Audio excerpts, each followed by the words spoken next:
Oh, and I'll just, you'll see.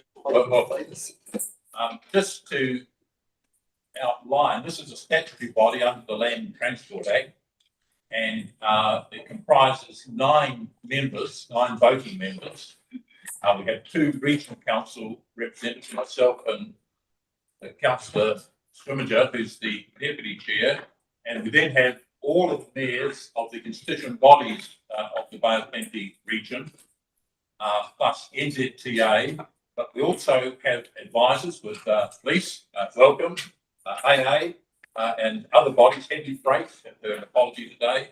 So it's, body issues there.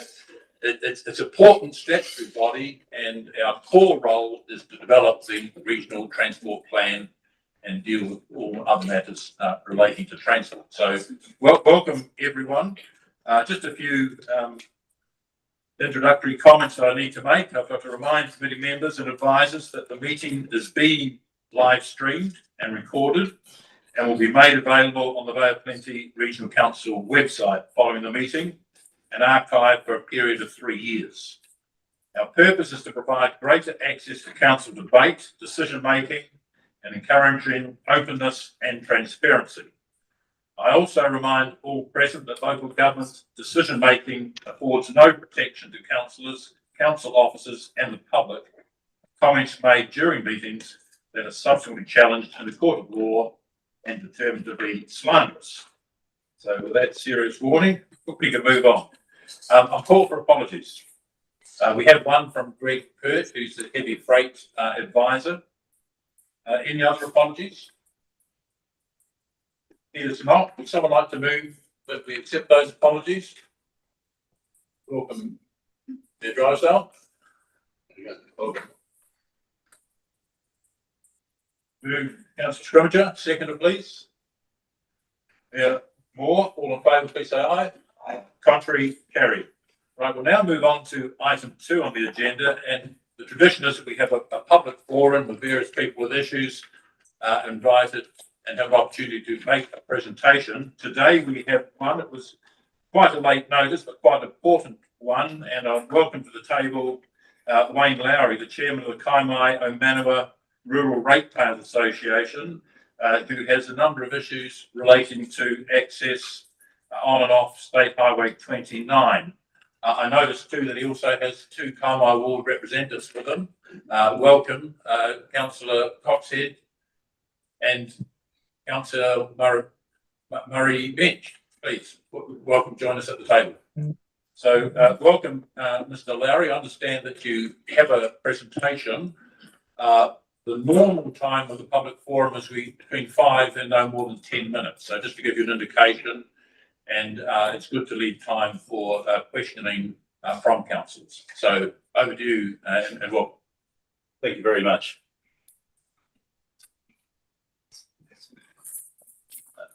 What I would like to talk to you about today is the safety improvements that our community would like seen on the stretch of road from the bottom of the Kaimai Hill through to the old Kaimai Road.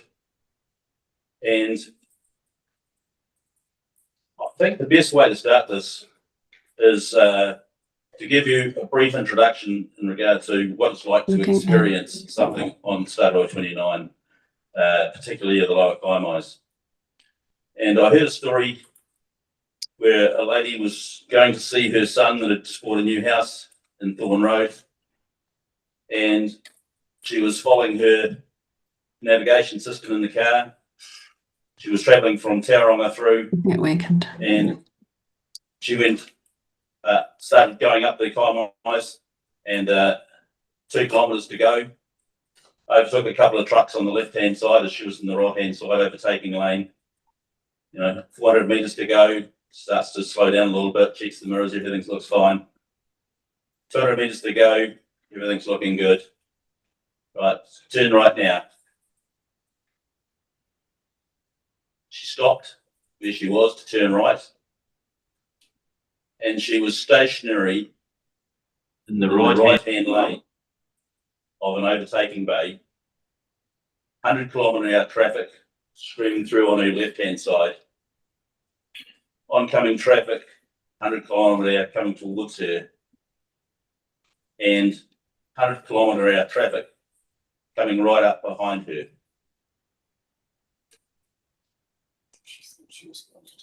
Yeah, she thought she was going to die. She was, and when I looked at that, I went along and said, "What had she done wrong?"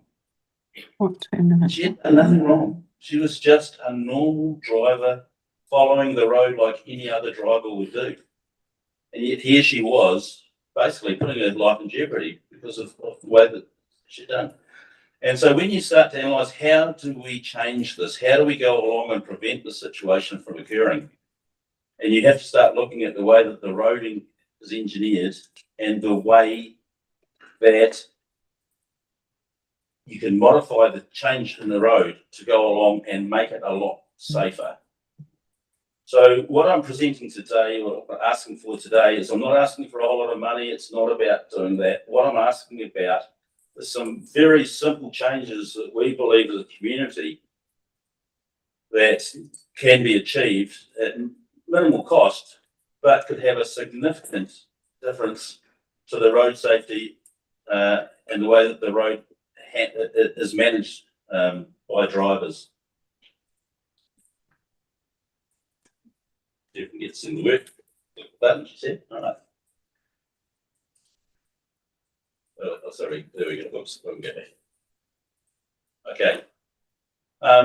In addition to changing the way that the road layouts it, so what we're suggesting is that in that situation, rather than have the overtaking lanes extend 3 kilometres, for example, what we're suggesting is you shorten the overtaking lanes and you use the additional road real estate that is there to be able to facilitate right turning bays into Thorn Road and into Old Kaimai Road, so that those roads then become right turning in a safe way. The road overtaking lane still becomes a 2 kilometre overtaking lane from the bottom of the Kaimais to Thorn Road, so it's still a serious overtaking lane. So it doesn't really impact too much. So the other thing we're looking to do is outside the Kaimai school, there is an overtaking lane right outside the Kaimai school. And this is about having the correct signage at either end of the before and after the school, or from both sides rather, so that it's got the right speed limits on it. At the moment it says children present, right? What does that mean? Children present, right? It means nothing to a driver. It gets completely ignored. Let's put something there actually meaningful that says reduce speed 40 kilometres an hour, 60 kilometres, what it's going to be. You know, school. Let's have some decent school signs in there that actually go along and show that you're entering an area where there's going to be traffic coming in and out of the school. The other thing we want to do is on that hill either shorten or completely eliminate the overtaking lane. Right? Why would you construct an area which encourages traffic to increase speed right outside a school? You know, it doesn't really make a lot of sense, especially when you're starting to see such a huge increase in traffic that we're getting now, especially the larger trucks as they come through. I think the red thing in red, this is stolen from the Western Bay Community District Council. Thank you, Western Bay. But I think the thing is about safe systems approaches, and it recognises that mistakes are inevitable and deaths are serious and injuries are serious, but they don't have to happen all the time from road crashes. We can go along and minimise the amount of injuries and deaths by improving the design of roads. So this is what we're asking for. We're not asking for a bucket of money. There's Pori Pori Road, which will need to go along and need a little bit more money, but a lot of the stuff that we're asking for is just basically a bucket of paint job and changing the speeds. I think Simeon Brown, the MP Simeon Brown, goes along and makes a very good point, and I'll close now with Simeon Brown. Thank you.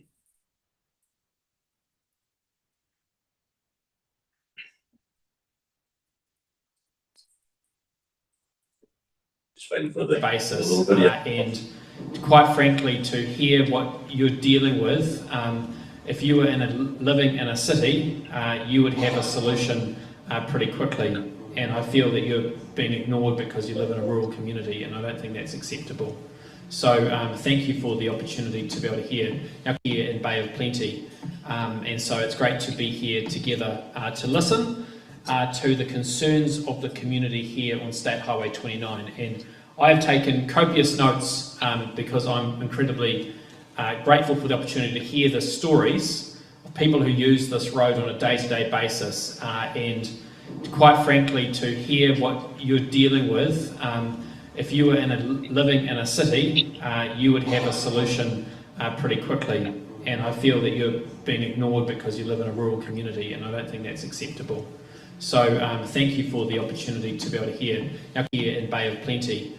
And so it's great to be here together to listen to the concerns. Thank you very much, everybody. Thank you, Mr. Lowry. There are certainly some very serious issues there. I've had an opportunity to sort of review some of this material. Committee members will appreciate that this is substantially for NZTA to address, and it's an issue that's been going on for a good number of years with access onto and off State Highway 29. We have NZTA representative online. They are a member of this committee. Andrew Borkel, the regional coordinator for Waikato Bay of Plenty, is actually halfway up Kilimanjaro at the moment. But I think we could have, is there a comment from NZTA just in terms of what actions or where it fits on the radar screen and through the situations that have been identified and outlined? So Nari Atmore, welcome. Thank you, Chair. Thank you for that presentation to the residents group also. We do acknowledge your concerns. We are aware of them. Obviously, this is something that we do hear on an ongoing basis, and we do have undertaken recently a number of safety improvements over the last few years. We also have some minor safety improvements happening at the moment. And there will be some, there's a lot of consideration at the moment going into what we can put forward to improve the safety along here within our next planning cycle, which I'll be talking a little bit more about during our update later in the meeting. But just to acknowledge what you've said and the safety issues we're aware of here, take them on board. We would really like to see your the presentation that you've presented here, send it through, and we'll be talking to you more, no doubt, in the future as well. Good, thank you, Nairi. Would committee members like to make a further comment? I think Councillor Murray-Bent, you indicated you'd like to make a comment. Yes, I would. Yes, I would, because you're all regional leaders. And this is a regional road of national significance. It's the freight road to the port. It's so important, and we're not asking for anything to be offered. We're to change its status. What we're asking for, and you've got all the information, NZTA, because I've written to Mr. Koko, and he's referred it over to Wellington. So here we are at regional level, and we need to push to make sure that near Drysdale, you're building houses down in Tauriko, and that we need population, but more people are going to be using this State Highway 29, and people have got to be able to get on and off it safely.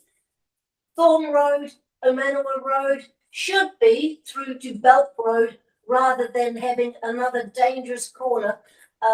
If NZTA people can take that on board, Mr. Chairman, it would be helpful as well.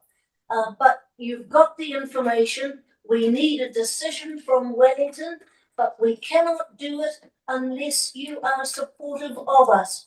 And so we're begging you to think of the people who live on and off that road every day. And it's a safety issue that I'm sure NZTA with their wonderful engineers could design and do stuff with. And Pori Pori Road is the one that will be expensive, but Amanua Road through to Belt Road, it's that they're designing it at the moment to be a really dangerous intersection again. Logic just defies me. I don't know. Thank you. Council might like to say something as well. I would if I Thank you, may. Margaret. Margaret's quite good at throwing me under the bus. Obviously the road is of great concern, and I mean anybody who's driven it, and all of you will have, we all know probably what Wayne is talking about here. Probably I would highlight the issue with the school. Every time I drive past that school with the passing lanes, and I think about how can we expect this to be a safe place for kids. The school bus driver has difficulty getting in and out there even now because the traffic volumes are huge, and I mean it's very heavy traffic often as well. So there's 50 children in that school, and I'd say for me personally that's probably my biggest concern about all of this. So I think if nothing else we probably should be thinking more about that too. So thank you for having us in this morning too. Thank you, Councillor Cox.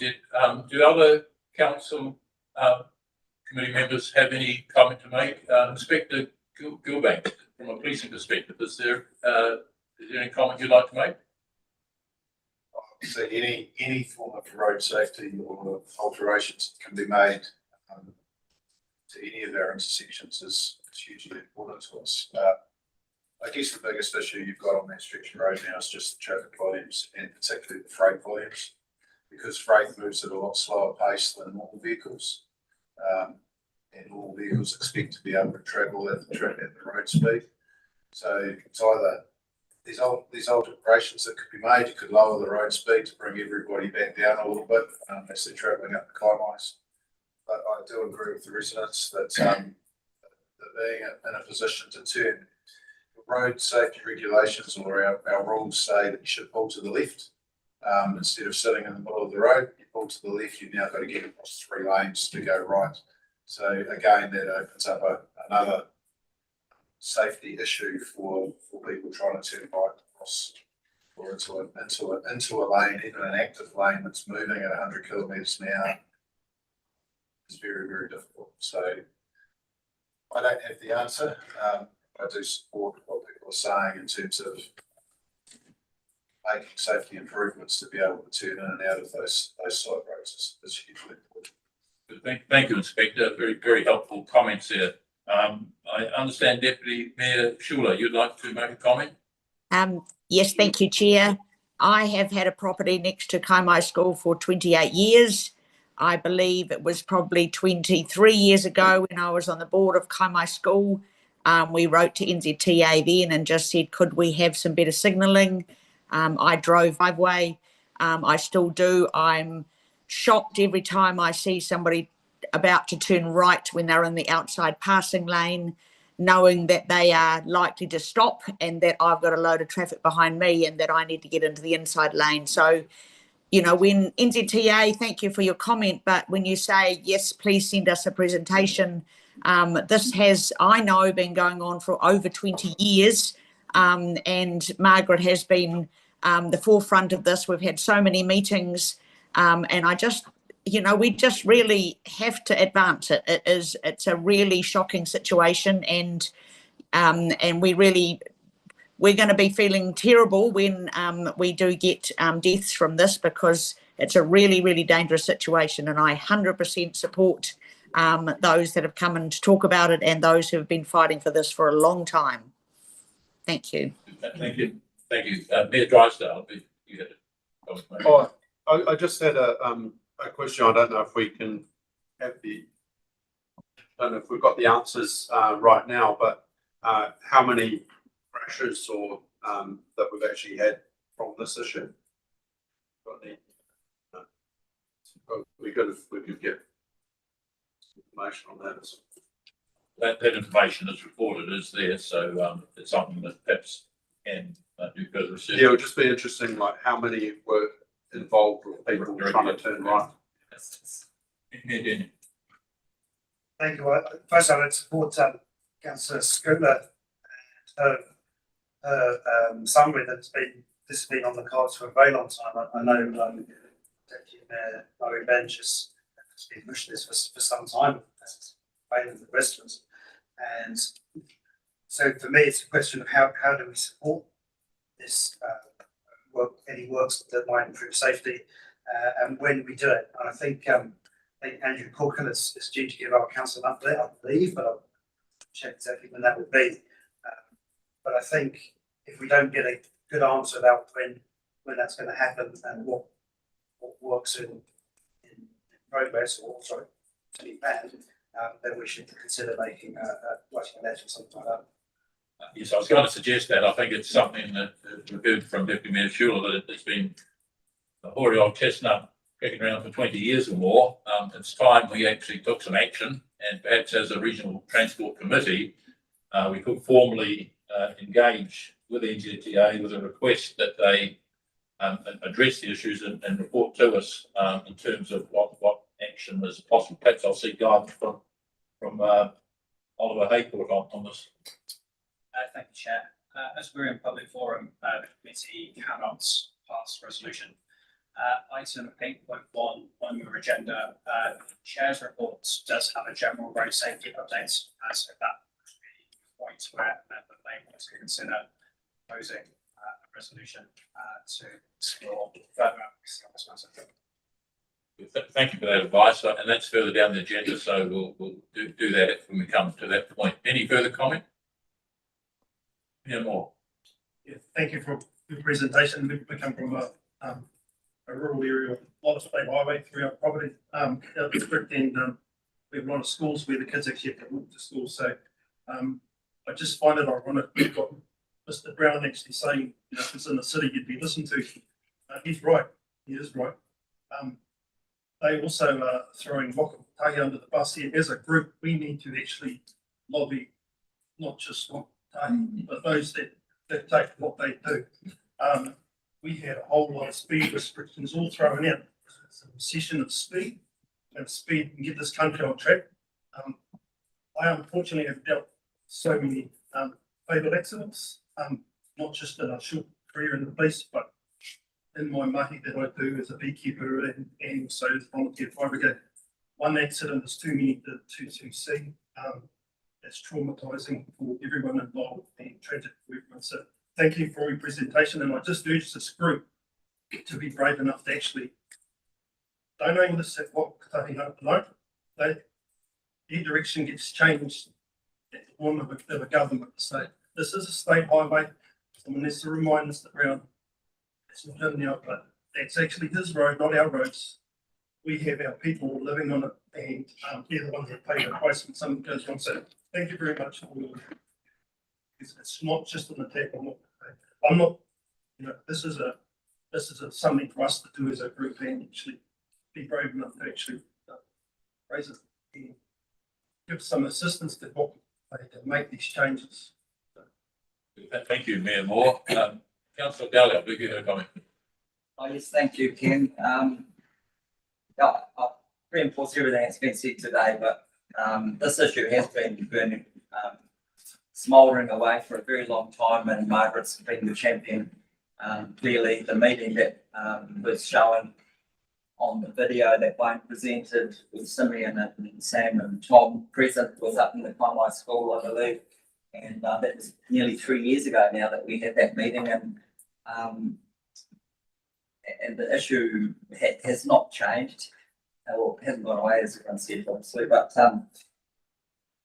we've asked for update from NZTA, as James said. Jess Andrew was in the position of looking after that stretch of road, and she did say that they had identified updates. They've actually designed updates, And we asked several times, can they come and present to Western Bay Planning District Council a presentation showing all these updates? And I'm not quite sure why it's taken so long for them to get back to us to come and actually show us this. And I appreciate that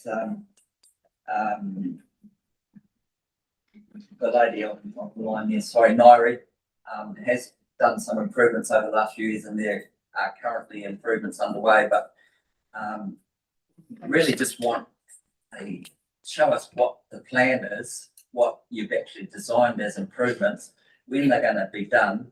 And also, I'd like to ask Wayne another question, and that is, obviously you've had some ideas, you've got some bullet points on your presentation, but have you actually got some drawn up plans that you've come up with that you could present to the committee, maybe table to the committee for consideration as well? Because I mean, I'm the same. I've driven up that road. I've looked at the intersections. I've come up with my own recommendations, but I'm still waiting for NZTA to come up with their professional recommendations. But so, and if I can just ask a question of Phil, if I may, in response to Wayne's request for more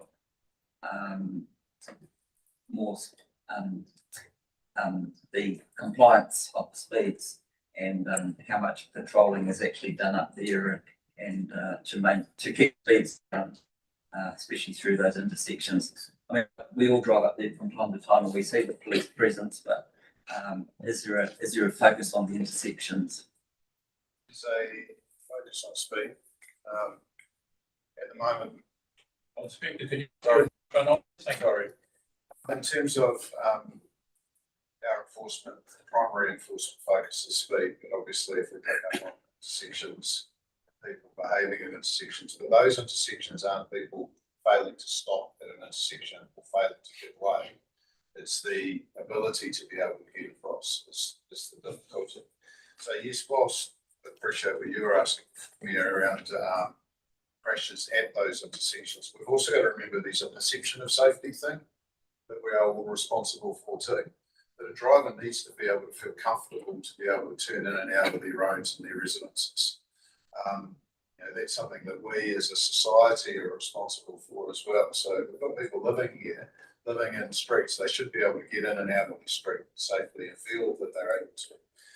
It's different for a 20-year-old whose reflexes are sharp, and as you get older, your reflexes aren't as sharp, and your risk is probably a little bit lower as well. So in terms of, for us, we are focusing on speed. There is a lot of speed enforcement that goes on throughout that stretch of road, and we tend to increase it again during the winter periods as we get into the big months. The local policing manager puts together his winter action plan. They've been doing that for a number of years now, focused on Kaimais. The Kaimais is a heavy policing presence for us, Western Bay of Plenty, and will continue to be so because we know that the speed is a major contributor to a lot of crashes. We are seeing heavy motor vehicles involved in a number of crashes there. Whether they're at fault or not, it's generally because of speed and the difference in speed that's being. A heavy motor vehicle that's struggling up the Kaimais at 60 kilometres an hour, other vehicles are coming up behind it, that itself creates issues. So the answer to your question, yes, there's a lot of enforcement that goes on still. More difficult, there's a lot of roadworks happening because the constant changes in speed makes it a little bit difficult in terms of the actual enforcement. Their physical presence is there as often as we can get. Thank you, Inspector Gilbanks, and thank you to you, Mr. Lowry, for bringing it to our attention. I know it's not a new issue, but it's sort of come to a head in many respects. And as indicated, as a committee, we'll be considering action points in the chairman's report later in our agenda. So thank you very much for your presentation, and thank you to the two Kaimai Ward councillors supporting you. Thank you. Thank you very much, Mr. Chair, and councillors. I appreciate your time and your support. Thank you very much. Could I just say as a closing, I asked Mr. Cole when he was coming to council. He said to me, could I outline again for him the issues? I did that in detail, sent it to him, and I got a reply from Wellington. So if the regional leaders could add some punch to what's going on in Wellington, it would be great news for us. Good. Thank you, councillor. Right, thank you. We'll move on to the agenda. There's no late items. There's no change to the order of business. Item 5, declaration of interest. Anyone needs to declare any declaration of interest? If not, minutes for receipt only. And we have the minutes of the Regional Transport Committee, the last meeting held on the 19th of September last year. And I therefore seek a motion, a mover to receive the Regional Transport Committee meetings of the 19th of September. So would someone who was present like to move that they are true and correct record, please? Thank you, Mayor. Virginia, seconder.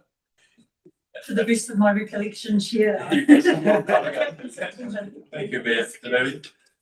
No further comment on that. All in favour, please say aye. Contrary, carried.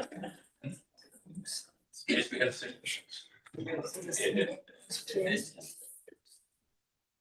Move Mayor Daniel. Right, the next item, item 7, is a presentation. This is a presentation from Regional Transport staff, and it's essentially about a briefing on an introduction to the transport and the Regional Land Transport Plan. Because what we found in the last period of setting the Regional Transport Plan, we got right to the later stages, and there was quite a level of between the territorial authorities of actually not understanding the process. So much of what we do is about process, and it was a very critical process because it was the whole priority setting with NZTA funding and the rest of it. And it's important that right from the outset of this triennium, we all have a common understanding of the importance and the balance that's needed in setting that plan. So welcome to our staff members, and I invite you to proceed with the presentation. Thank you. You may like to introduce yourselves to the committee. Thank you, Chair. Got a photo for Patrick Inwa. My name is Copley. I work as a senior transport planner here at Moana. You might be picking up an accent, so I'm originally from Helsinki, Finland, but I've lived in New Zealand for the past 10 plus years, and I've always called the air planning home. So currently residing in Whakatane. And with me today, I've got Nikki Carling, who's our transport planning team leader, who's here to support with any questions today. So I'm here today to give you an introduction to transport and to take you through a initial RLTP briefing. But before we do that, I've got a bit of housekeeping. So as you know, this is our first RTC meeting of the triennium, which is always a good time to kind of pause and reflect and recap on some of the fundamentals. So I've got a good 30 odd slides to go through today, but do not feel worried. Most of this will be very familiar to the most of you. I've also been told that we've got a bit of time up our sleeves today, so I do encourage you to ask any questions and to spark discussion throughout. There's no need to save those until the end. And then finally, I'll be doing most of the talking and taking you through the presentation today, but I will be supported by Ollie and Nikki.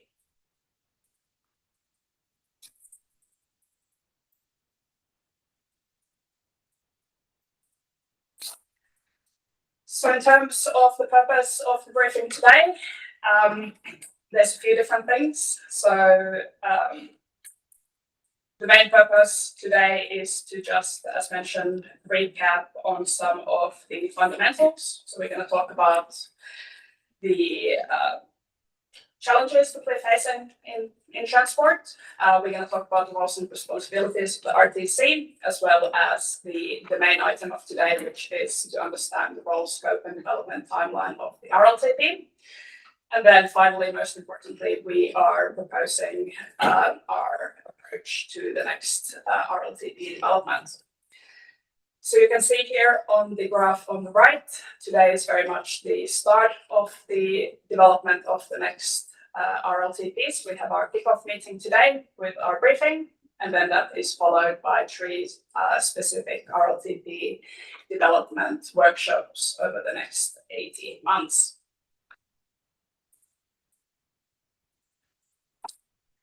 But before we talk about the RLTP, we're going to start off with a brief introduction to transport.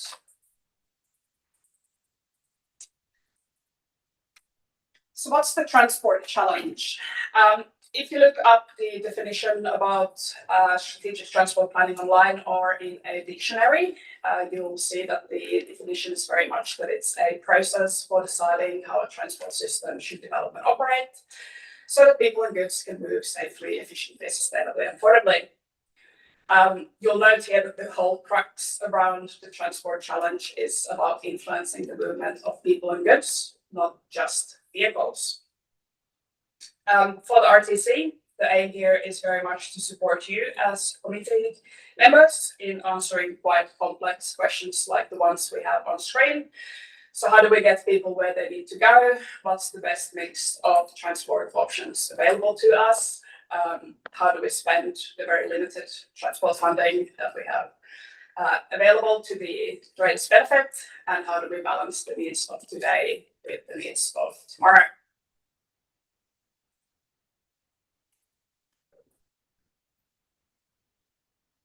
Why it matters, I probably don't really need to tell you this. We know that transport is one of the most visible government services that's provided. It affects all of us every single day.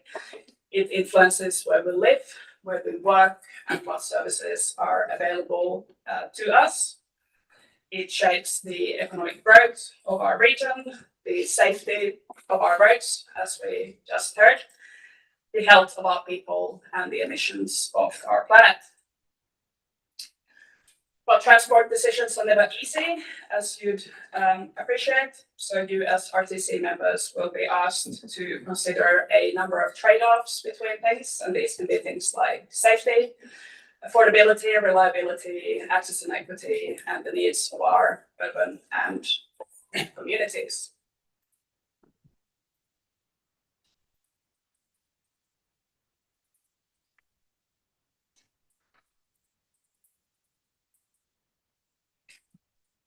In terms of key objectives for transport across the region, these are laid out in our two legislative documents. So at the top, we have the RLTP in the yellow box, and that focuses on the region's land transport system. So as mentioned, that's the responsibility of this committee and what we're here to discuss today.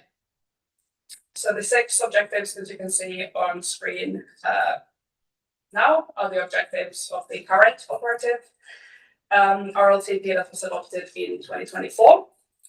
And these objectives include to do things like reduce deaths and serious injuries, minimize environmental effect, provide access, enable people and goods to move efficiently, support housing growth, and manage resilience. Then the other document, which is the RPTP, or the Regional Public Transport Plan, which is highlighted in the blue box below, focuses on public transport of the region, and that's traditionally seen as the responsibility of the Public Transport Committee. You might also know that we're currently doing a review of the RPTP, so that's currently on track to be adopted in September this year, but the current objectives are the ones on screen. So we're looking to increase mode shift, provide accessible PT, support the infrastructure, integrate land use planning, and grow patronage while balancing fair pricing. So together, these two plans are heavily interconnected. They support one another and they're dependent on each other. And why we've decided to kind of include both of them up here today and the objectives is that they very nicely highlight and encapsulate some of the key issues that we're facing in the Bay. That's a good question. And thank you. It's nice to see you. When we say moving people efficiently, what do we mean by efficient?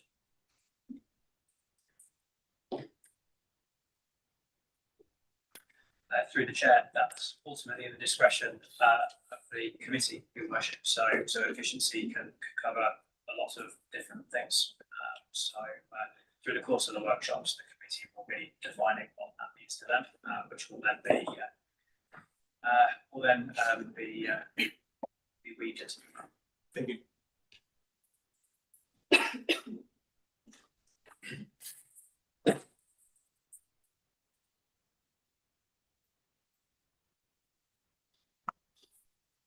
So you might be wondering what's the role of the RTC in all of this. So if we start off with the statutory role of the regional council. So for us, we have two responsibilities under the Land Transport Management Act. So we as regional council need to establish an RTC, and that's what we did prior to Christmas in November. We also need to appoint the following members to the committee. So we need to have at least 2 people from representing the regional council. We need to have 1 person from each TLA, as well as 1 person from the agency. In terms of key functions for the RTC, there's really 2. So the first one is quite specific, and what we're here to talk about today. So we need to prepare a regional land transport plan, or a RLTP, for the approval of the relevant committee. And then the other one is to, which is much more broad, which is to provide the regional council with any advice and assistance that it may need in relation to its transport responsibilities. So next, I've got a couple of slides just talking about those 2 responsibilities. So first, the first responsibility was to develop a RLTP. So what's an RLTP? Well, it's our primary document guiding integrated land transport planning and investment in the Bay Planning. It sets out the region's transport activities, priorities, and funding intentions for at least the next 6 years. This is usually extended to 10, and it needs to be updated every 3 years. There's 2 elements to the RLTP. So at the front, we have a strategic front end, which is basically our story of where we want the land transport system to go over the next 30 years. And at the end, we have a transport program, which is our proposed list of activities to be delivered that supports the strategy. So essentially, it's our transport funding bid to central government. So we compete for funding with other regions, and that then together forms the land transport plan. And then in terms of, you might be sitting there wondering how the wave of reform that's coming our way is affecting the RLTP. There's lots of uncertainty in that space at the moment, as you might appreciate. But our current understanding of the draft bill as it reads is that the LTMA requirement to prepare RLTPs remains in place for now. So we're progressing as normal.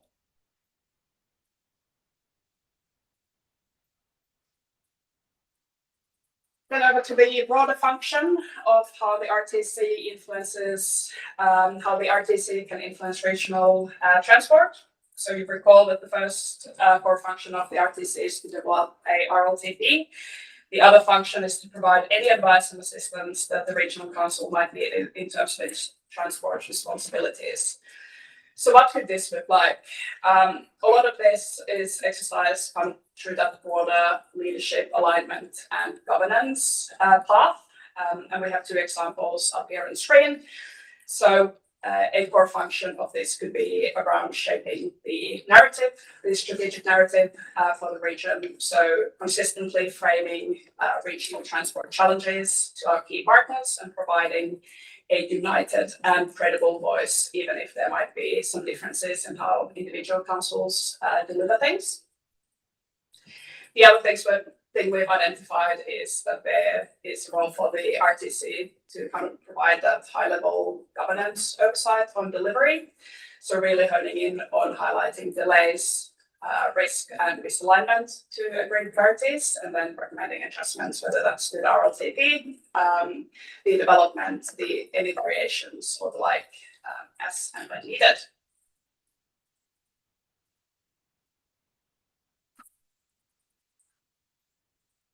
So we thought it would be really cool to show kind of an example of what that wider influence might look like. So what we have here is the Whakatahi Bridge, close to Taniatua. So most of you would know that this is a century-old one-lane bridge on State Highway 2.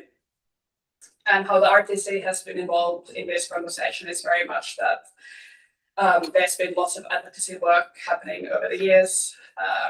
There's been letters written to the agency. There's been lots of work with our mayors out east. There's been working with the MP for the East Coast, and this has recently resulted in some announcements. So we are seeing some urgent upgrades to this bridge, and then there was the announcement of a full replacement of this bridge with a brand new 2-lane bridge with work expected to start mid-2027, so next year.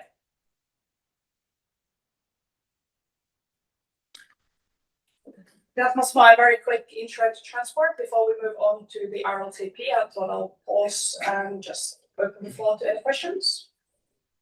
Thank you, Petra. Are there any questions, clarification? If not, we'll move on.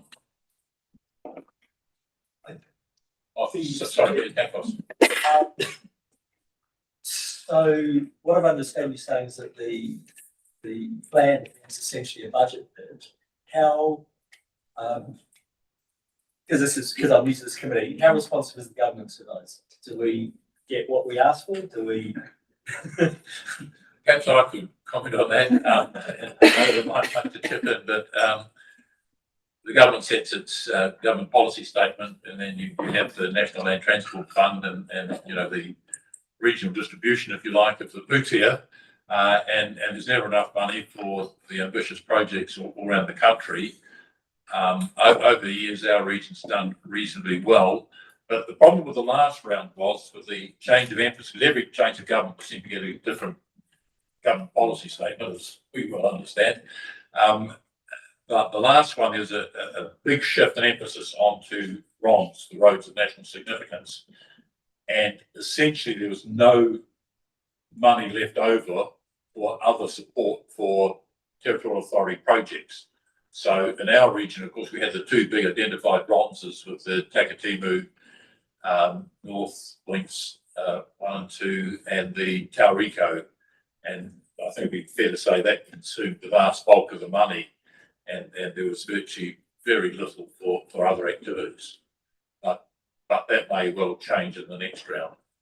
Could I ask a refinement of that, just for my understanding? So what I think I heard was that we put the plan up, the government both decides the amount that might come to a region, but also does adjust the priorities in line with their own national priorities. Through you, Chair, that's correct, Your Worship. We do have a couple of slides later in the presentation which specifically walks through this part of the process. But to your initial question, just to put some figures around it, so the current 3-year period, the region's ask for transport funding was 2.3 billion, and 1.9 billion was granted. Yeah, Daniel. Looking at the numbers a different way, we've had 66 projects on our list, and the government went with the top 2, and that was it. So I think a few others might have slipped in through different means, but essentially that's part of the frustration, was that we spent a fair bit of time coming up with a list of authorities, and then it didn't really happen. So that is a frustration. The big exception was the example we just saw with the Taniatua Bridge. That was a very pleasant surprise, and it was actually coming out of the National Land Transport Fund too, which surprised me. So somehow in Wellington they rejuggled some priorities, and we were the beneficiary of that. So that was very good to see. Thank you. Sorry, if I may, and that's a good point, because while it can be frustrating that initially at least not much is done, to have any chance of getting done, you've got to be on the list. So that is an important point for all members to bear in mind.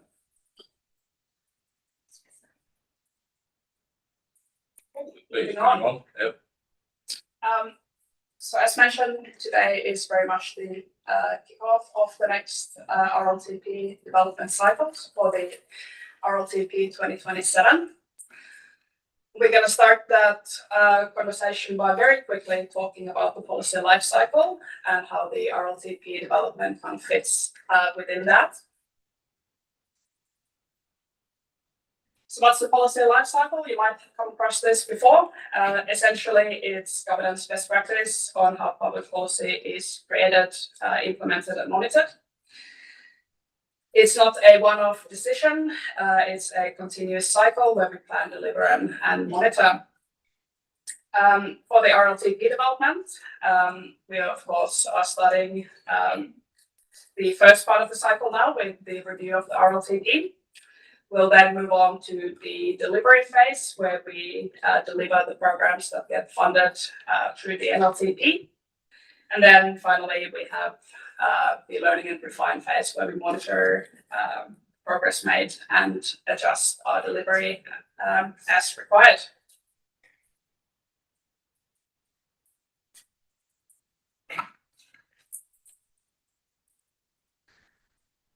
Why does it matter for RLTP development?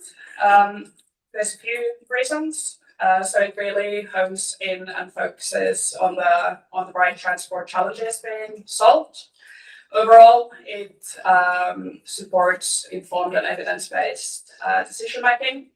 It also allows our communities to have really clear points where they can input into the process. And then overall, it improves our delivery and strengthens accountability over time.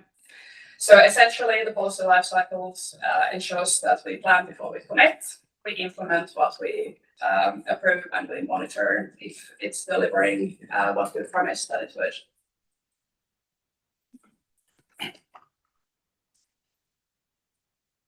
Then very briefly about the roles and responsibilities in terms of RLTP development. I don't have too many slides here. So who's involved? It's basically all the major agencies across the region. So of course we have NZTA, ourselves as Regional Council, and the 6 DLAs. I'm also noting that the Department of Conservation, DOC, is a road controlling authority in the region, as they are in many other parts of the country. So DOC also is into the RLTP development process. In terms of roles and responsibilities, we've already mentioned some of these. So this committee, the primary function being to develop an RLTP. For NZTA, the main function is the administration of the National Land Transport Fund and the National Land Transport Programme, as well as the preparation of the State Highway Investment Proposal that we're going to talk about shortly. We as Regional Council need to establish an RTC. We need to approve the RLTP for submission, and then there's a range of kind of statutory roles in the delivery of regional and transport planning matters. And then, quite importantly, staff from approved organisations, so Regional Council, DLS, and NZTA are really key in the delivery of RLTP. So for them to actively participate in the discussion and feel comfortable advocating for their projects through the regional advisory groups, so the RAG, as well as putting their transport projects forward for inclusion in the LTP, as well as the RLTP.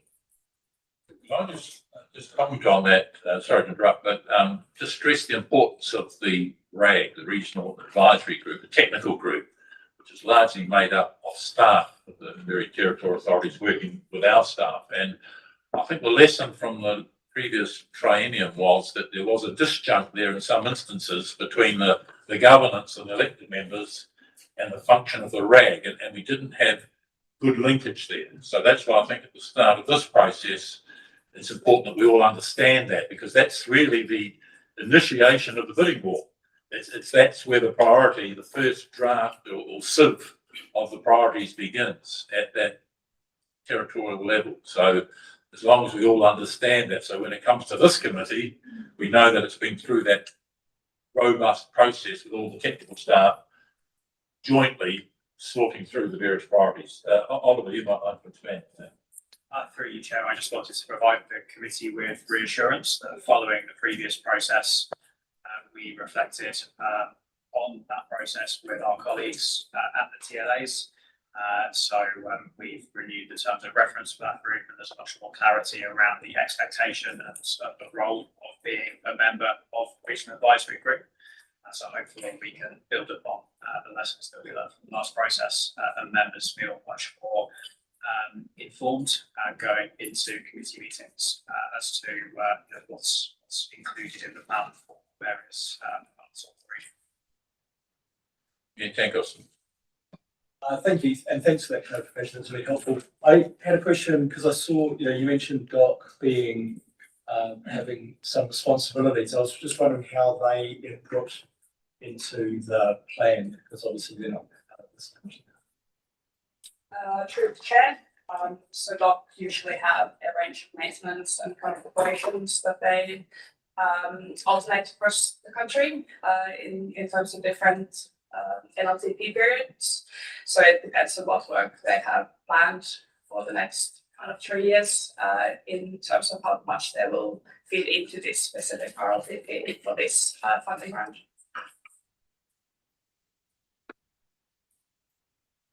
Yeah, Deli. Oh, sorry, Councillor Deli. Just status update there.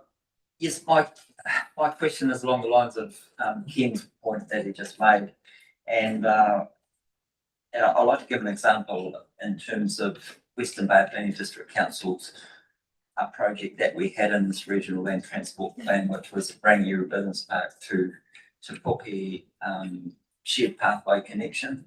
Our council put a lot of work into that, but there was a disconnect in that we didn't have any provision in our long-term plan for this project, even though it had been progressed by staff through this RAG, I guess, to become a project that we could submit to the regional land transport plan.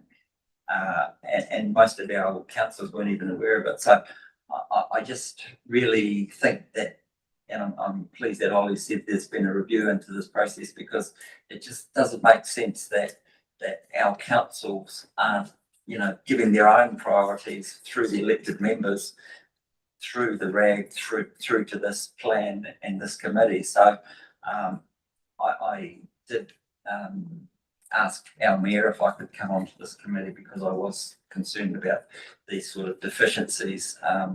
So I'm not here to be quiet and silent, and I really want to push some of these issues. And so I think as a maybe a request, if we could have maybe presentation by the administering authority to come to all the different councils and explain the process to the elected members, because I think that would be really helpful. And to the other question of priorities and input, central government has been taking quite a big, role in terms of regional transport direction recently.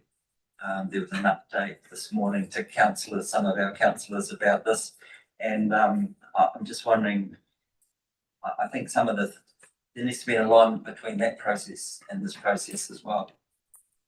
Thank you, Councillor Daly. I think Oliver was going to respond to that specific, but I see Mayor Tatzel, you've got your hand up on the screen there.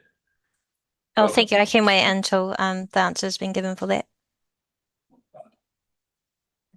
Through you, Chair, Councillor Daly, you raised some really good points, but I just wanted to be clear around responsibilities. So it's the responsibility of the Regional Advisory Group to make sure that projects are suggested for inclusion in the regional land transport plan to enable this committee to prioritise those projects in a way that it sees fit.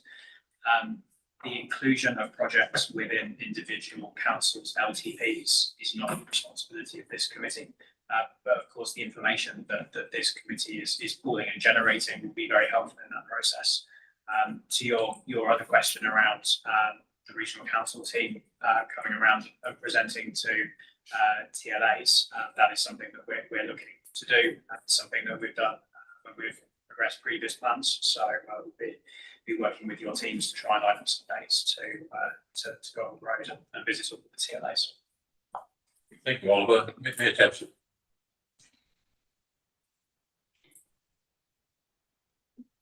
Kia ora everyone, and apologies, I'm zooming from home because I'm keeping my cold to myself and not sharing it, sorry.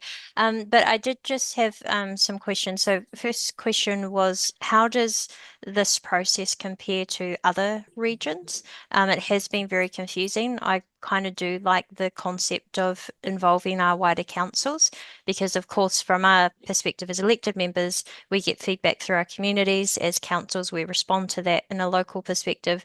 But then how do we get that feedback from who are ultimately the most important people, the ones that we are serving, into either the RAG group or this table as well? So I'd be quite interested to know what the processes are in other regions and whether this is consistent, because as we have experienced, there are some flaws in it. Thank you, Mayor Tapson. Oliver, you'd like to comment on that? Thank you, Chair, through you. So NZTA does publish guidelines, suggested guidelines for how regional land transport plans are developed. Broadly, we follow those guidelines. Separate to that, there are sector level groups where we discuss regional land transport plan best practice. So to answer your question, there is a lot of similarity between our process and how these are run elsewhere around the country. In terms of making sure there's that alignment between the outcomes that a TLA are championing on what's being discussed at this table, that's where the feedback between individual RAC members and their home councils is really important. This isn't a forum where technical staff are dreaming up new projects to address issues that elected members might not be aware of. This is a forum where technical staff are bringing in projects that are of importance to those individual councils to allow information to be pulled so those projects can be considered by this committee against other projects around them. So if that process is working right, there should be really strong alignment between what your RAC members are suggesting and the priorities of your individual councils. Thank you. And then just finally, how do we balance what may have been planned for 10 years with urgent needs that come up? As an example, we've seen significant economic growth at Angiru Business Park. We've got aspirations and we've just been waiting for years for either intersection lights or a roundabout at the airport and also out in the Waipa area where we have had significant economic development. But most importantly, almost 10 years ago now, if not 10 years ago, we also made significant changes locally, such as removing the designation for our Eastern Arterial route. And there were, I think it was part of smart growth, but it's part of combined economic plans that we've had as a region. It's been on the list for ages, but we still don't seem to, even though we've made all the decisions and opened the pathway for development, we still can't seem to get what are really good examples of what should be improvements to roading corridors, and it's been 10 years. And I know that these are just examples which I am sure there are plenty, especially in the eastern area, and the need for more bridges for resilience purposes. So how do we balance that when we know that from the local communities, in particular the smaller areas, we've had like the list of it should be prioritized, but it should also be funded, but yet we still seem to miss out.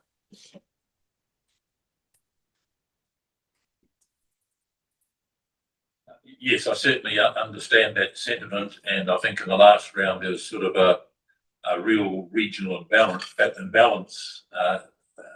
was obvious, but that was a function of those RONS projects and the government policy and the limited money that was available. The RONS projects really took all the money, and there wasn't any money left for the various territorial authorities, aspirations and priorities. So hopefully that balance will be readdressed and we'll have better regional balance going forward.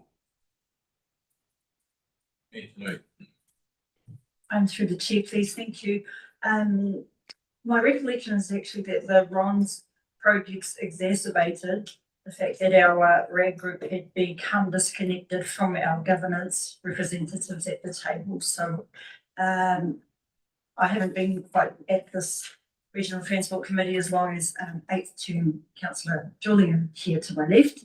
But what I learned from our previous trainee was actually connecting and linking much closer so that it wasn't a surprise or you didn't have elected members tabling something or trying to get something tabled into the activity list as we were preparing the RLTP. And I just see, I've just the nerd in me, thank you, Mr. Haycock, I've learned some things on my time. There is a question in terms of analysing and preparing the next RLTP around how, as Mayor Dina mentioned earlier, how Project 1 and 2 on our list was delivered and how Project 29 in terms of the connection between Awakiri and Portakid came to receive support. If it's just politics, if it's just what it is, it would be good to understand that and that we don't lose sight of all the work that was done with a 10-year forecast. That's a really good blueprint for us to understand as a start point. And then we can consider what Mayor Tapsell has just spoken about with regards to weather events and reprioritised activities. Chair, thank you. Thank you, Mayor Tanu. I think another point worth making is that, and it seemed in our review last time after the last ban, there wasn't a universal appreciation around the territorial authorities that you have to include the national highways in your priority listing too. But a lot of people thought, oh, that's an NZTA. Some of the territorial authorities thought, well, that's an NZTA project. We don't need to support that. The whole lot, the local roads and the national roads have to be looked at, as I understand it, in unison, and they all have to be put in terms of priority. We learned that a number of local authorities, they key projects they wanted, which were national highways, little intersections and things like that, particularly in the Rotorua instance, hadn't been considered because they didn't think they needed to do it because it was an NZTA project, whereas in fact it's the comprehensive projects that need to be prioritised. Carry on, please. Chair, that's a really nice segue into our next slide, which is exactly about the topic that we've discussed. So how do transport projects get included in the RLTP? So there's two main pathways. So for local road transport projects, that's very much, and I can't stress this enough, the importance of the local TLAs, including their transport projects, part of their transport programs, so that we can get local share funding through the LTPs.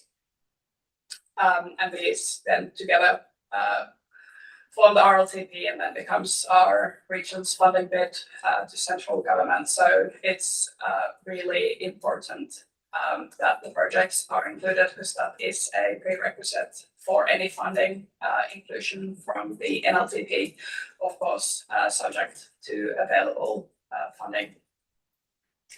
In terms of state highways, there's been a few mentions around that. So yes, NZTA as the road controlling authority need to come up with their kind of own plan. So that's the State Highway Investment Proposal, or the SHIP. This plan will then need to come to this committee for inclusion and prioritisation, part of our own RLTP development. But in terms of how do a local council influence what state highway projects get funded and included, that's very much a discussion and a more, we're talking about that wider influence piece of the RTC. That's between the local council and NZTA.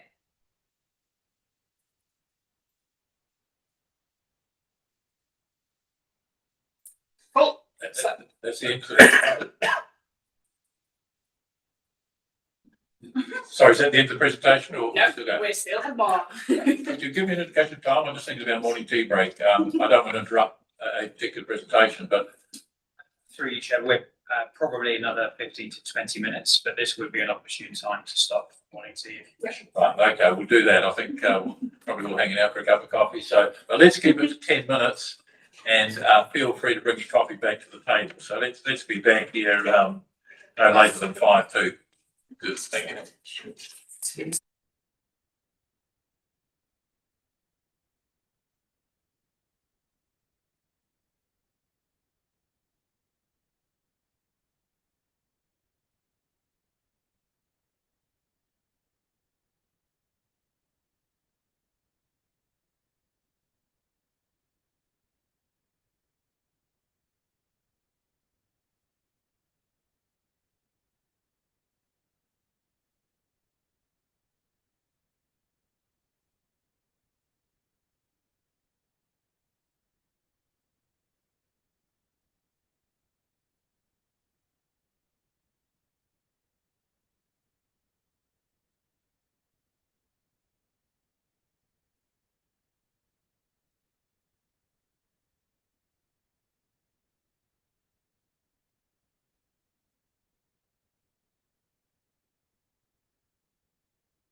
Right,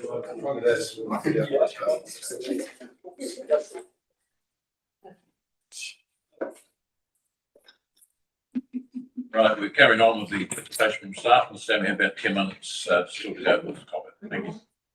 Thank you, Chair. So I've been told to speed this up a bit, so I'm gonna go through this quite briefly. So a few slides around the current operating environment. So it's not just the policy theory that we're here to talk about today. There's lots of influences in the wider operating environment. So starting off with the GPS for the government policy statement on land transport. This is the single most influential piece of national direction. And the legislation is really clear that a RLTP must be consistent with the GPS that is in force at the time of the release of the National Land Transport Plan.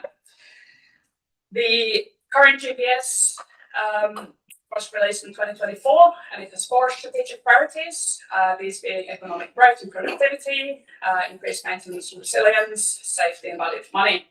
And we're expecting the next GPS to be released in May, next draft GPS to be released in May. I'll hand over to Ollie for this one. Thank you, Katri. This, at a very high level, shows the transport funding and strategy flow. So Katri's just spoken to the government policy statements. So that's where government effectively decides how much it wants to spend on transport. That's funded from the National Land Transport Funds and Crown appropriations. We, as a region, then produce an RLTP, and that must be consistent with the government policy statements.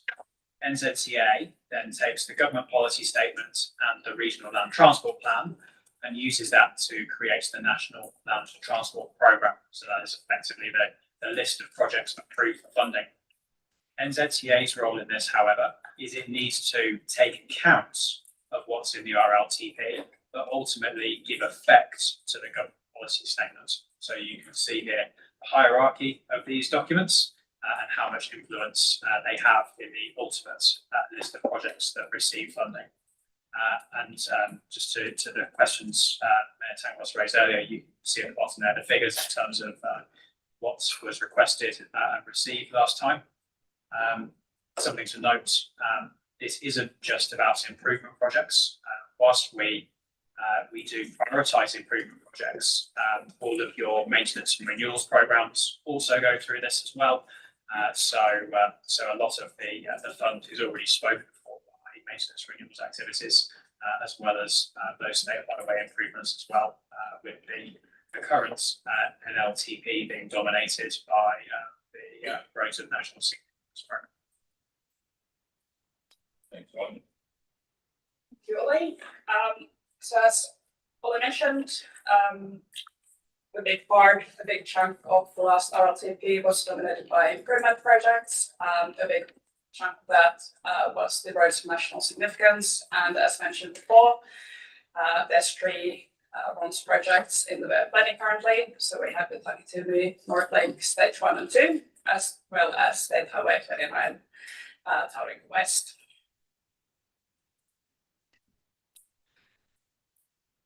We also have some wider kind of changes in the operating environment. So the elections coming up, recent announcements of elections taking place in Nuka, later than usual. And here we're, of course, following closely whether we will see a change in power and a change in the government policy statement for transport. You'll also be aware of reform coming our way. The RMA reform being the main one, but we're also following the simplifying local government and the rates capping conversation very closely. Other things that are influencing transport, I want to tell you this, economic pressures across the board, everything costs more and transport is no exception. And then we have the continuous balancing act in transport between whether we fund growth or resilience projects, and especially in the face of the severe weather events that we've been seeing across the country lately.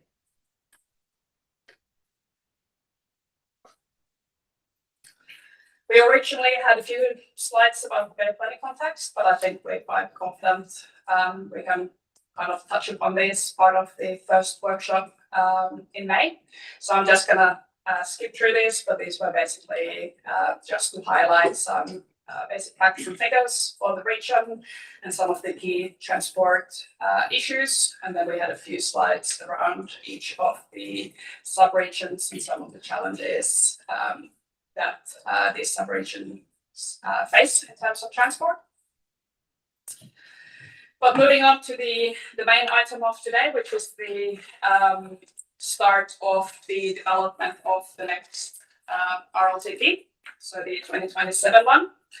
So we've started this process by doing some reflecting, which is always good. So we've had some lessons learned from previous times. We've talked to our partner agencies, our technical officers through the regional advisory group that we discussed before. We've also taken on board elected member feedback from the previous process, and we've summarized this and used it to really inform our proposed RLTP development approach, which is what we're here to talk about today. So as you know, the current operative RLTP was adopted in September 2024, and part of that we did quite an extensive comprehensive review of the strategic framework. Part of the reflections that we've done is that the staff is that the current RLTP is largely fit for purpose. It does what it needs to do. It's fundamentally not flawed, and staff recommend that we retain most of the strategic framework of the plan and focus our efforts on the things that move the needle the most. And there's a few we can talk about more shortly. Thank you, Katri. Just for clarification, when we talk about largely fit for purpose, what we're talking about there is the strategic framework and so the case for the region. What we would be proposing to look at would be that prioritisation process and then the projects which are ultimately suggested to Wellington for funding. So just for clarity there. Yeah, Jen, do you have a comment? Yeah, so one of the big problems we had last time was that the GPS was flipped upside down effectively halfway through the process. Is there an indication that this time that the draft, I think it's during May, I think you said, is there an indication that that will be significantly different from what it is currently? Through the chair, we had two drafts last time. So in terms of the draft that we're expecting, we're not anticipating any fundamental shifts. One of the reflections last time was with the initial drafting of the committee's plan. The plan perhaps wasn't as dynamic as it could have been. So what we are going to advise the committee through this process is to try and develop a plan that's dynamic as possible in the face of any potential changes in government direction. So if there is a significant shift, we don't have to take 3 steps backwards like we did in the process last time.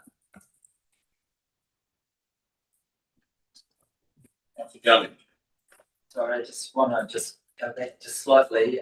In terms of the roads of regional significance,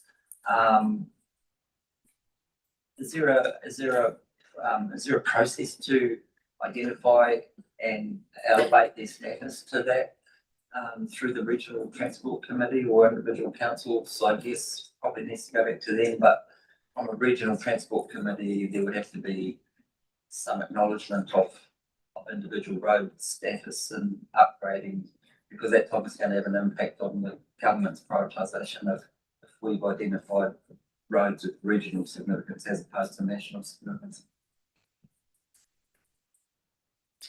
Through the chair, my understanding is the committee's role would be one of advocacy, but I might defer that question to our representative from SFTA. If you've got any more to add on that, Lauren. Yeah, so the roads of regional significance are state highways, not local roads, just to be clear about that. And that's really a NZTA program, much like the RONs, the national significance. So that is NZTA, decision around what we put forward for that program. But as part of, as has been discussed through this very comprehensive briefing, as part of the state highway investment proposal, which is our input into the RLTP, that does come through the RTC and the regional advisory groups prior to that as well for discussion and gaining views from the RTC. So it's through that process that we can really get a better idea if you feel that there are some state highways that where there might be improvements that are more important to the RTC. Thank you, Nairi. I know that there's no roads of regional significance in the Bay of Plenty, but I would have thought, and it is confined to state highways, that the situation through the Waiweka Gorge, and most of the RONS projects are new highway builds, but the Waiweka Gorge is very much about resilience, but critical to the regional economy, as I'm sure Mayor Moore could comment on, but also quite significant to the national economy also. So that is just one example off the top of my head where I thought an elevation to a road of regional significance could be valuable. Could you comment on that? Sure. Thanks for the question, Chair. Yes, and through you.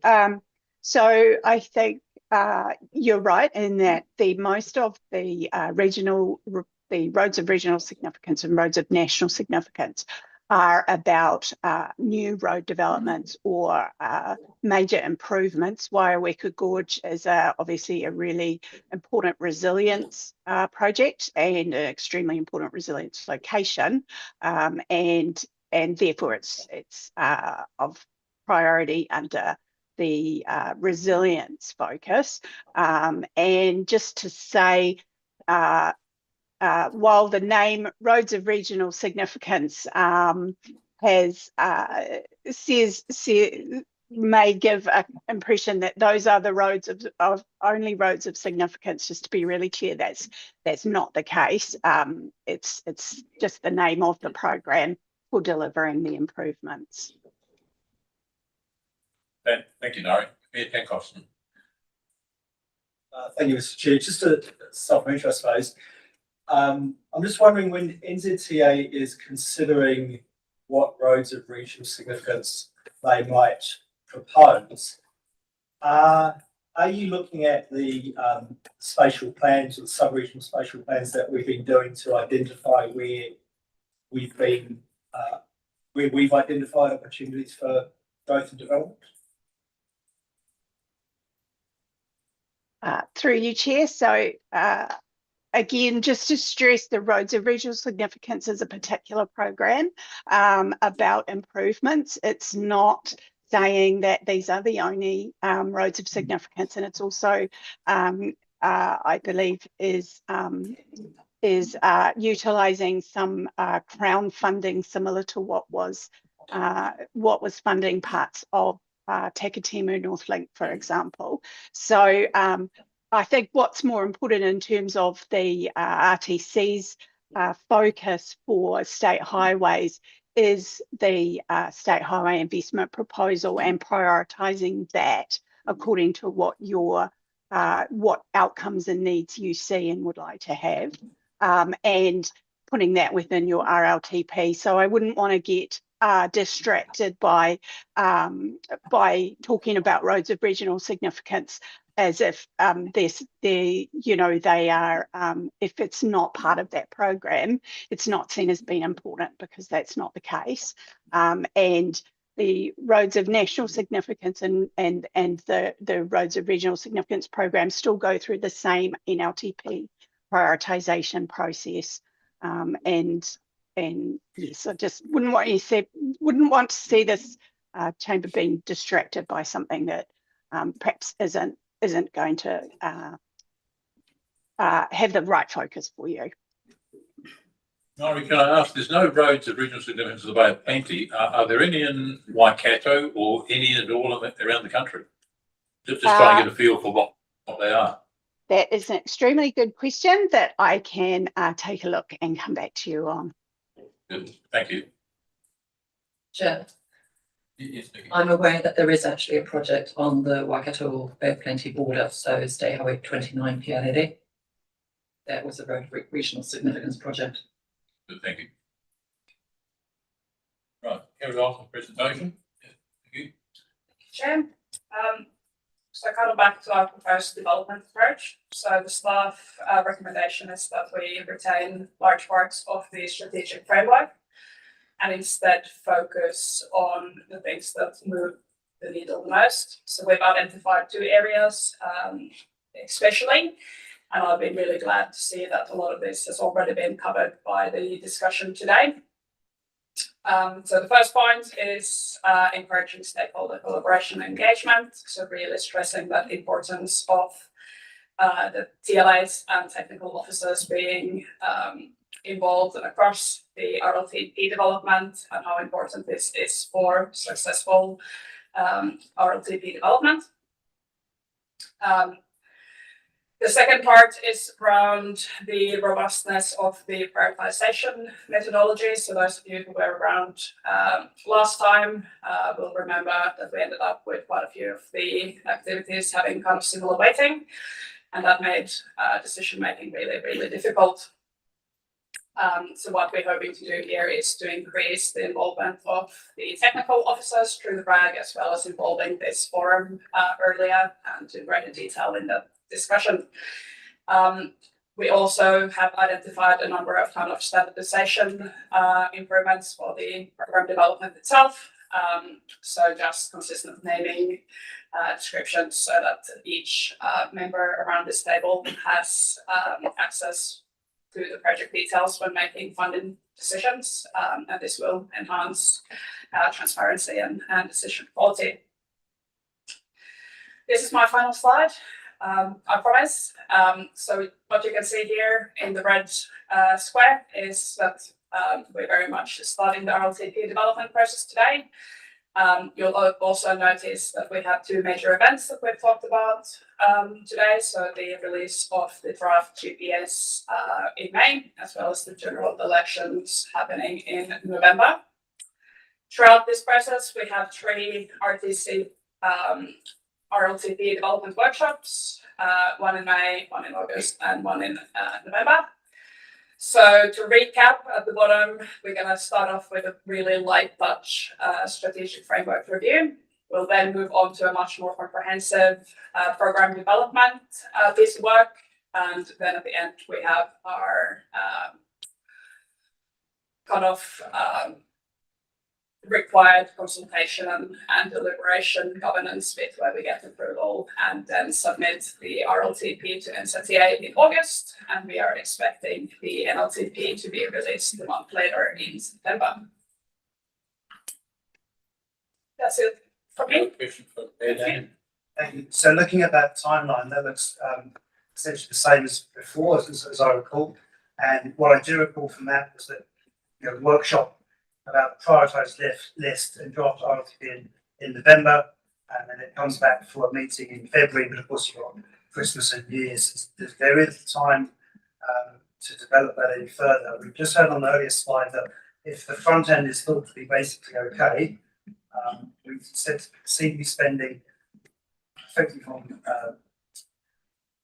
May to November on the front end, and then November, December, January on the meter there. I just wondered, do we need to spend that much time on the front end if it's thought to be okay?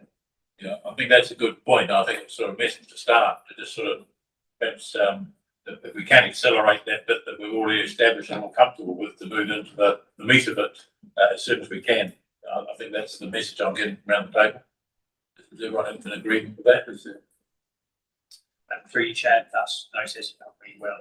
We will look at our timeframes and any opportunities to expedite the prioritisation conversation. Good, thank you. I'm through the chair, thank you. Please, if we can just not again been at the table a little bit too long possibly, but, you know, we had some 6 targets that we were aiming for in the last RLTP. So what would serve us well is to either refamiliarise ourselves with the RLTP that we've been working with and under and was developed for 2024 to 2034. Because your obvious first question is, target 1, just going to say, were we able to reduce, to achieve a 40% reduction in deaths and serious injuries from 2020 levels? Like there were some really clear targets that were laid out. There were 6 of them in there. So I would just encourage, this becomes the Bible that you actually start from. I'm not going to say, I'm not suggesting, please, Chair, that it's a lazy business as usual, because that is not what we are here for.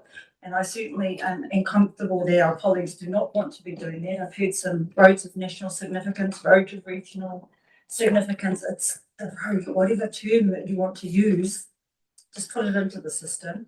I think I heard earlier in the meeting, Chair, from Councillor Daly that there's a real desire to actually have some local decision-making capability. But I think our Nairi from NZTA, whether you agree with it or not, actually just clarified that while there might be an identification of priority here at this table, there is a secondary prioritisation that's undertaken by NZTA nationally. So just not to lose sight, go back into our RLTP. I'm hoping that would be assisting the staff as well. Have a look at the weightings, because that from memory took quite some time to agree. I'm getting some nods. Let's just have a look at that. That will position us well in terms of the timeframe to be well in advance. I think that's a very good point, and that's really, as I understand, for the May meeting where we do that review of the process, reassess what our priorities and targets are, but also what have we achieved? Are our targets realistic? So can I start? Was that sort of fits into our program? Through you, Chad, I think we can make that work. Good, thank you. Right. Thank you very much, Katrin and Nikki. Do appreciate that. A lot of work's gone into that, and we have a lot of work ahead of us, and it's something that we all have to do together. So thank you very much. Right, we'll move on the agenda, and we now come to item 7.2, and that's the Eastern Bay of Plenty Road Safety Update. And this will be presented by Councillor Gavin Dennis of Whakatane District Council and Richard Hamer, the Eastern Bay of Plenty Road Safety Coordinator. So welcome, gentlemen. Thank you, Mr. Chairman. As the Chairman said, my name's Gavin Dennis, elected member on the Whakatane District Council. I was put on this Eastern Bay Road Safety Group in 2019 and have been the chairman ever since. The reason they put me on it is I've got 39 years experience in Manatara Fire Brigade, currently the chief. I do a bit of ambulance driving, patient transfer to from Whakatane Hospital to various hospitals. And so it sort of was quite a good fit. With me is Richard Hamer, who is our community safety advisor, who just does an extremely good job. What we want to tell you, the Eastern Bay Road Safety Group is actually a subcommittee of your committee here, along with Western District's Road Safety Group, along with Rotorua Lakes Road Safety Group, and you've got all those reports in front of you. So we're made up of, we used to have two. We used to have a governance committee and then an operations group. And in 2020, as regards, it's been nonsense. So we combined it together to be extremely proactive. So we have two delegations in forming of our committee or focuses.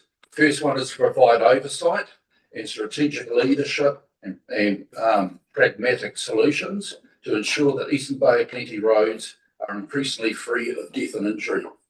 It's really interesting when you look at that death and serious injury. Most people focus on the fatalities, but for every fatality, there's a whole lot of people behind them who a serious injury. What you call serious injury is that some people will never ever be the same again. After an accident, they may be in a wheelchair, they may walk with a limp, they may miss a limb, things like that. And that is a huge category we don't take into account when we talk about death and serious injuries. Okay, so as Whakatane, Poiki and Kawerau councils are part of this. We have an elected member from each council. We have the roading managers from each council. We have NZTA representative and Adam Francis. We also have police.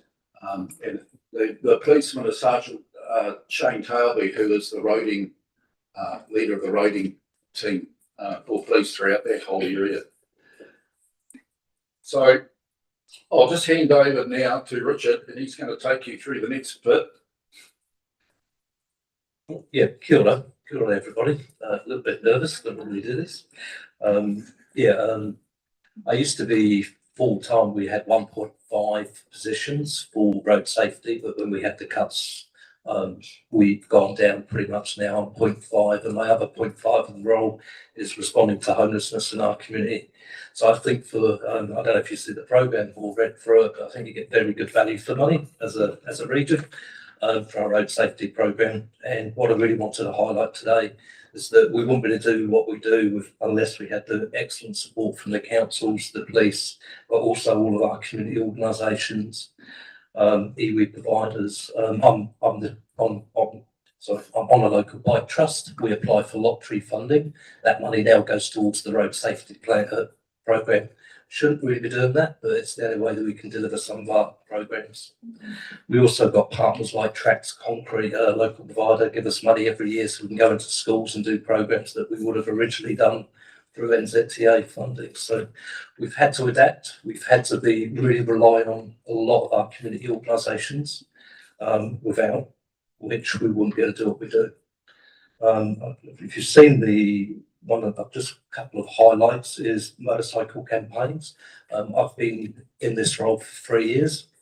The last couple of years, I know Mayor Nandle, you've been on some of our motorcycle workshops, but recently we've worked with Wairiki Whānau Mentoring. We got a group of gang guys with their basic handling skills. The idea is trying to, rather than just say they're illegal, actually try to work with them and get them licensed.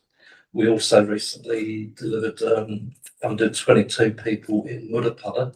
We have really bad problems in Murupara with illegal motorcycling, but we put some funding and some support, and 22 people, including adults, gang guys and young people, did their basic handling skills. And now we're working through trying to get them to get their learner's license. We've been to some community meetings with police in Murupara. It's a very dynamic community to work in. So unless you work with the community, there's the organisations, it's actually, we won't get anywhere. So the other programs we've run recently, last year we went to Murupara and Ruatoki with the police, and we run some events in schools. We've also delivered them in Kawerau and other parts of our region.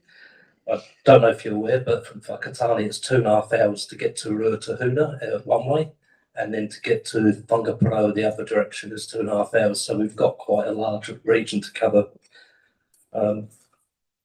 The road safety program, the road shows in the schools are really successful, and the police actually asked us, and last year we went to Whangaparau and to Kaha. We run programs in those schools, and for the police they mentioned it was the first time a lot of the kids would have actually interacted with a police officer for a long time. So we try our best to actually make those connections and build those relationships.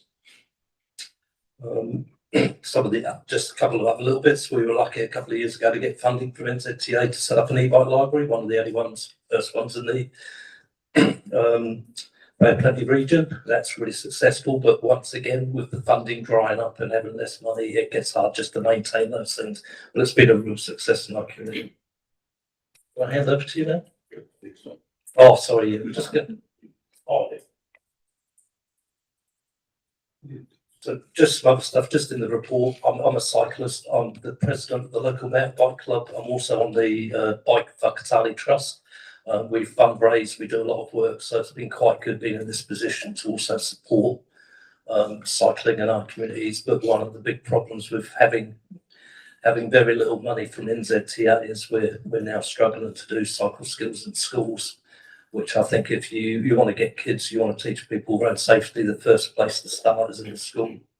So just raising that, not begging for money, but just put it out there. Okay, thank you, Richard. One of the activities we've become really aware of is fatigue stops on New Year's Day, sorry.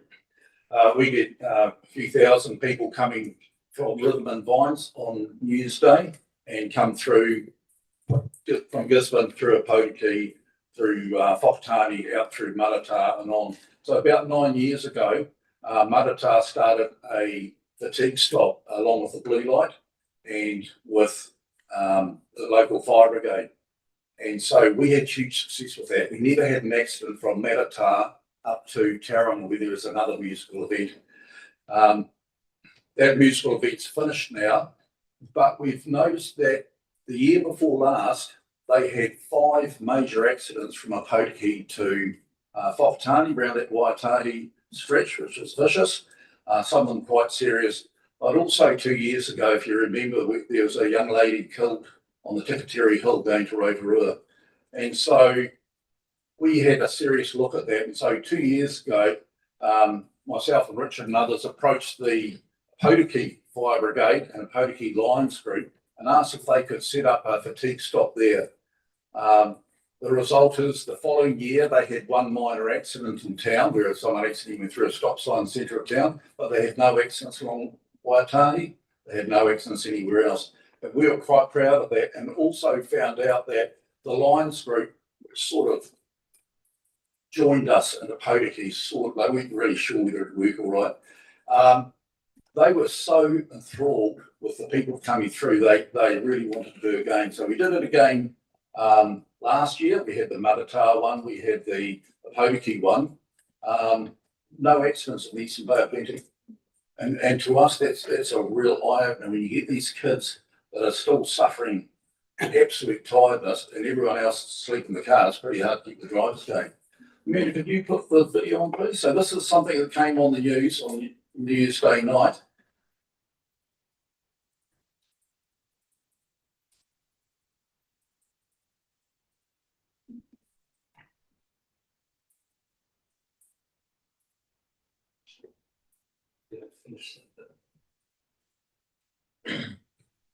This is Apotiki.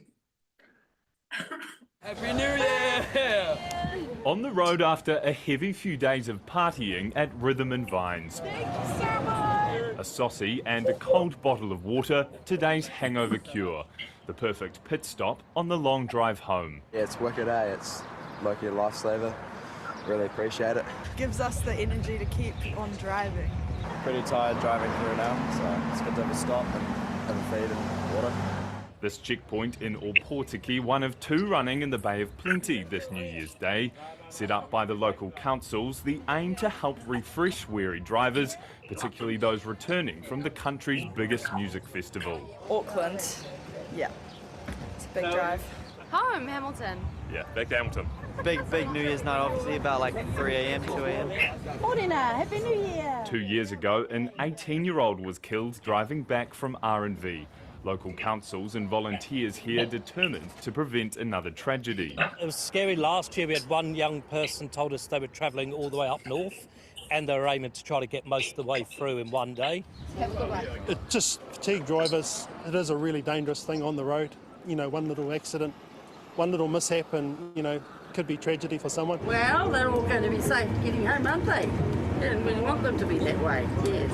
And it's great, everybody's happy. Up the road at Matatā, Happy New Year! more hungry holidayers. I thought free food. And I thought, may as well. This is kind of a killer drive, it is long. Helps the hangover go away, 100%. And not only the hangover. Organisers say there's been a reduction in minor and serious crashes thanks to the fatigue stops. We noticed a big difference after the first one, and so we've just continued after that. We don't like going to the car crashes, so rather do this. Another year keeping youngsters safe on the roads. Waving in 2026, fed. So good. Happy New Year. And home in one piece. Ed O'Driscoll, One News. We learned early on that when we first started doing a Maratā, we used to stand on the road and just shove sausage and bottles of water through the doors, and we actually realised that wasn't good, because what we do now is we make them park, we make them get out, we make them walk to where we're doing the sausages, and some of the local residents association will stand there and start talking to them deliberately to actually get their brain functioning, and it gets more oxygen in their head. So moving on. Yeah, I'll just say those sorts of things that don't come free. Last year we run it on a shoestring. It got quite dangerous on the roads because we had the fire brigade there. They got called out on the day to some accidents in the community in a fire, especially in the Potiki. And one of the fire officers stayed with me. It got quite dangerous, and she ended up collapsing later in the day from heat exhaustion. So this year we actually went to Gisborne. We asked us to support us. We said we were actually supporting young people coming from your community, and they gave us $20,000 this year. We've got to get back to do a report to them, but it's a big event. It takes a lot of time. It means we can't drink the night before ourselves as well. So we'll have our crosses to bear, but it's a really good event. As I say, it takes a lot of time, lots of effort, and a lot of community support, including our local mayors and councillors taking part. So, yes. Okay, thank you, Richard. Just moving on, what we do is because of our proactiveness, and we've decided we just don't want to sit there listening to reports all day and then go home and wait for the next meeting. So we're trying really hard to advocate for some of the areas. We have people come and approach us and talk to us about some of the dangers they see on the road. We had a gentleman who does a lot of cycling down there, and when they were starting to plan the Matakerapu roundabout, he came to us and he talked to us about that, about how it would be safer for cyclists, but also at the Waitahi Bridge, we're having a roundabout on each side.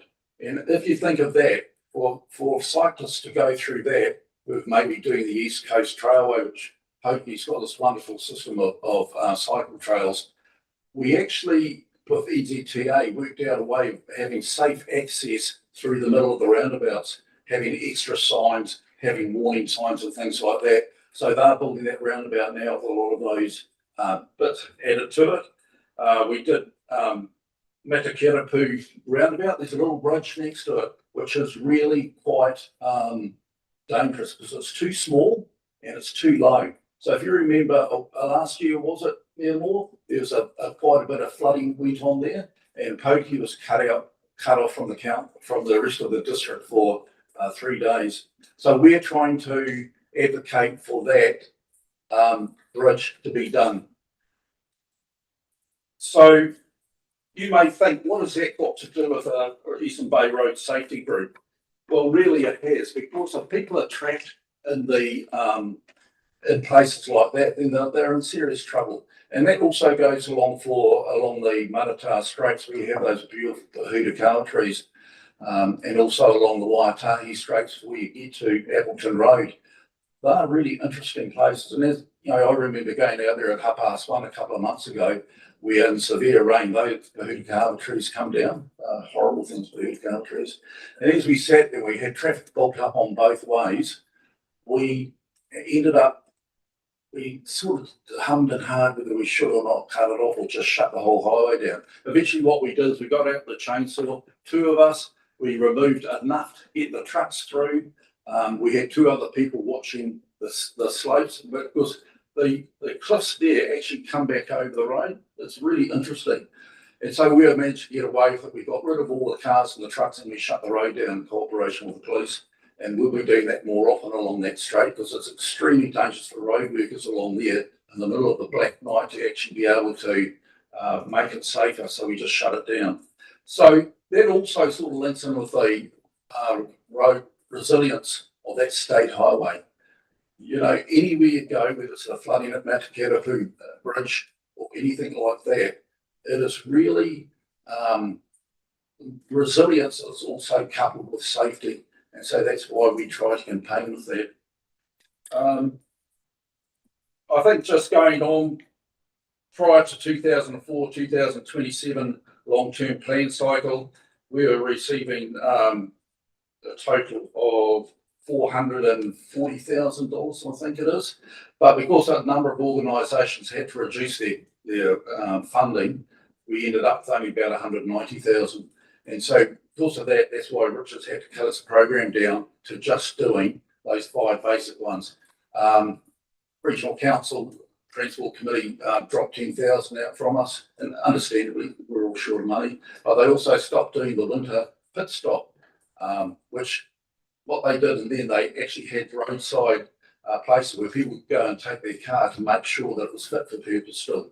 And that was free, and that we're doing with Regional Council, local mechanics and things like that. So in general, that's what we're doing in Eastern Bay Road Safety Group. We're just trying to, I think, one of the second focus on our delegation is safer roads, safer vehicles, safer drivers, and safer speeds.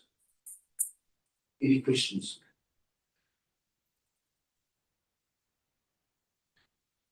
Thank you. It's very important work, and as you say, you're doing it on a shoestring, but very, very important work. Do any committee members have questions? So I don't have a question. I do want to thank you though for your efforts around particularly the Rhythm and Vines.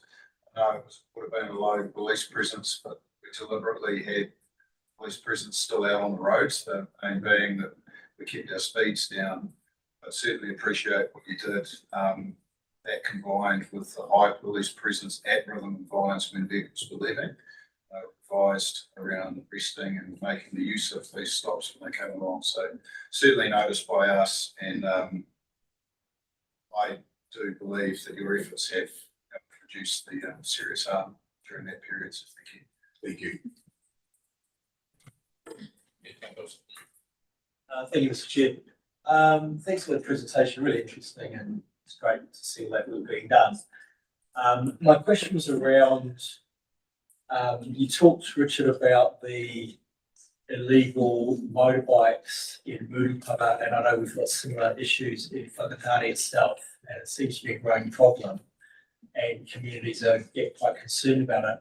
I was wondering if the efforts to help riders become legal riders, and I'm assuming providing associated information about safety. You see these guys rocking out no helmets, bare feet, shorts, hooting down the road. By supporting them to become legal riders, is that having an impact on kind of behaviour, on the kind of antisocial behaviour on the streets? Yes, thank you, Bernardo. My understanding is this year, like in Murupara, there was no deaths through motorcycling this year or over the Christmas period, whereas in the previous 2 years there was deaths over the Christmas period. I can't put that directly to that intervention, but I do feel sometimes that you're chipping away very slowly at things. We're not getting as many complaints. I don't know if the police are, but I know through the council we're not getting as many complaints as what we did before around motorcycling in Awatapu, Whakatane and Murupara itself. We're not hearing as many complaints, so I'm not sure about the police, if you've got any. I think it's a societal issue, not just those small towns. I can speak for Rotorua particularly. In Western Bay, Plenty's probably seeing it more at a different level now with electric motorbikes. It's becoming a problem. I think with what you're actually dealing with is thrill seeking as opposed to people who genuinely want to become compliant with the law or things. It's more the excitement, particularly those that are travelling in groups. It is an ongoing problem for us up and down the country. Legislation is difficult, particularly around pursuing and so forth for us. So we work closely with the communities around reporting, and for us, the biggest one is constantly asking local communities to tell us where these bikes are coming and going from. That's our best impact, being able to go to people's homes, sometimes to be able to even seize the bike because of the nature of the riding. So it's one that we push back very strongly. It's a community problem as opposed to a police or enforcement problem. We will assist, but we actually need the communities to be the voice for us and not tolerate it. Yeah, and part of this thing with licensing, if we can get someone licensed or support them to get licensed, they've got something to lose. If they haven't got a license, they've got nothing to lose. So, thank you. Perhaps I could comment, comments made about, withdrawal of regional council, somewhat modest funding, but just to put that in context, we had a program in the order of $200,000 per annum, and there was defunding of road safety promotions, strictly promotions. And what that fund was spent on was billboards, training and awareness, and advertisements. And what became apparent is that we, the regional council, was sort of competing with the work that territorial authorities were doing on the one hand, but more particularly, we got very strong messages from NZTA that they wanted consistency of messaging, particularly in road safety. And it's very important that you have a sort of standard consistency of messaging, and they jealously guard that, understandably. So that was the reasoning why that particular fund did cease, just to put it in context. Mr. Chairman, I totally agree with you. And it's not a criticism. Part of the fact that a lot of people, ACC had to bow out of our committee because they reduced their staff by half for that type of thing. And we lost one of the NZTA education officers for the same reason, that at half the amount of employees and they're just too busy. But one of the good things about it, Mr. Chairman, is that because we've now narrowed down to just 5 main focuses, we're actually using more people from the local community, the different groups coming in and helping us. And so it's actually worked out all right in the end, because we've actually got quite a lot more focus using the local people. And I think that reinforces the comment from Inspector Gilbanks that it's a societal issue, actually, and we need to engage community. So it's right at that bottom up level where I think the best work can be done. So, you know, the work you're doing is very good. Louis. Thank you through the chair. Just a comment and an observation, and it may sound not very supportive, but I assure you, Chair, it is always going to be supportive. I heard the comment regarding the desire from NZTA for messaging to be consistent. Not at all looking to be inconsistent or conflicting with messages, but my strong suggestion would be, if that's the desire, then they resource that. What we actually have demonstrated, and it works particularly in the Easter Bay of Plenty, is the activities where you interact and engage with your people have a higher likelihood of success, of changing behaviour, mentoring in a positive way, different consideration, just like what Chair Dennis described in terms of, rather than putting sausages into windows, actually let's get them out, let's have a conversation. What was feedback to me was there was some soft, gentle mentoring in there as well around the responsibility. Yes, you've had a great time at the concert, but you have a really important role in getting your passengers home. That is the additional benefit. And let's just be clear about which role is ours and what we resource here in our beautiful room here. And if there's a desire again for consistency, let that be resourced by those who decide it to be. Thank you, Chair. I don't think that's a criticism at all. I think it's a very valuable comment, Antonui, and it's really that tension between centralism and localism. You know, and it's an ongoing, inevitable tension. But on the one hand, you've got to sort of centralise to have consistent messaging, but on the other hand, bottom-up community-focused stuff works best. So that's, you know, if you understand the tension, we've got to sort of work our way through that. Just mention one more thing, sorry. Just in the Eastern Bay, we get a subsidy from NZTA of 67%. So when there is a car, there's a lot less fat left in our side to actually use. Whereas if some of the other communities, I know Rotorua, my colleagues from Rotorua and on the delivering road safety, they seem to have bigger budgets, or budgets left over even after the cuts, seem to be able to deliver programs. We seem to struggle a lot more. So just want to put it out there, when money goes, it goes quickly. Cool. Yes, Councillor Julian. It's interesting that we've had a focus on the motorbikes, but guess what the new focus is? Electric scooters. And the way they was through town, and of course they have a seat on them as well, so they've got a passenger and no safety gear. So that's our next project, isn't that right, Richard? You're very right. Yeah, as the police officer was saying, it's one of the things, yeah, that the police are picking up with as well.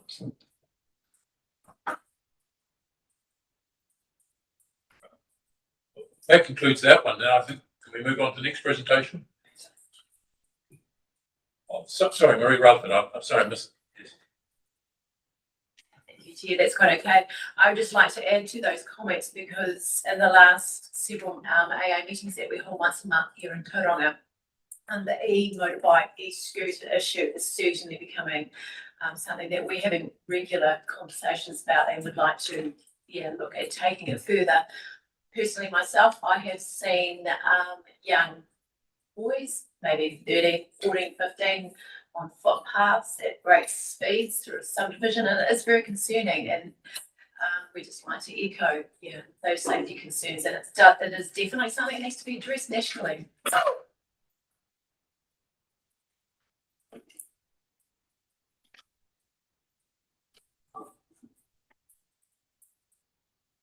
Right, Councillor Gensler, we're ready to move on to the next one with the. Thank you, Mr. Chairman. Yeah. Amanda, could you put up there for me, please? Just the next one, item 7.3 is the Appleton Road, Pairata Ridge Road Safety Concerns.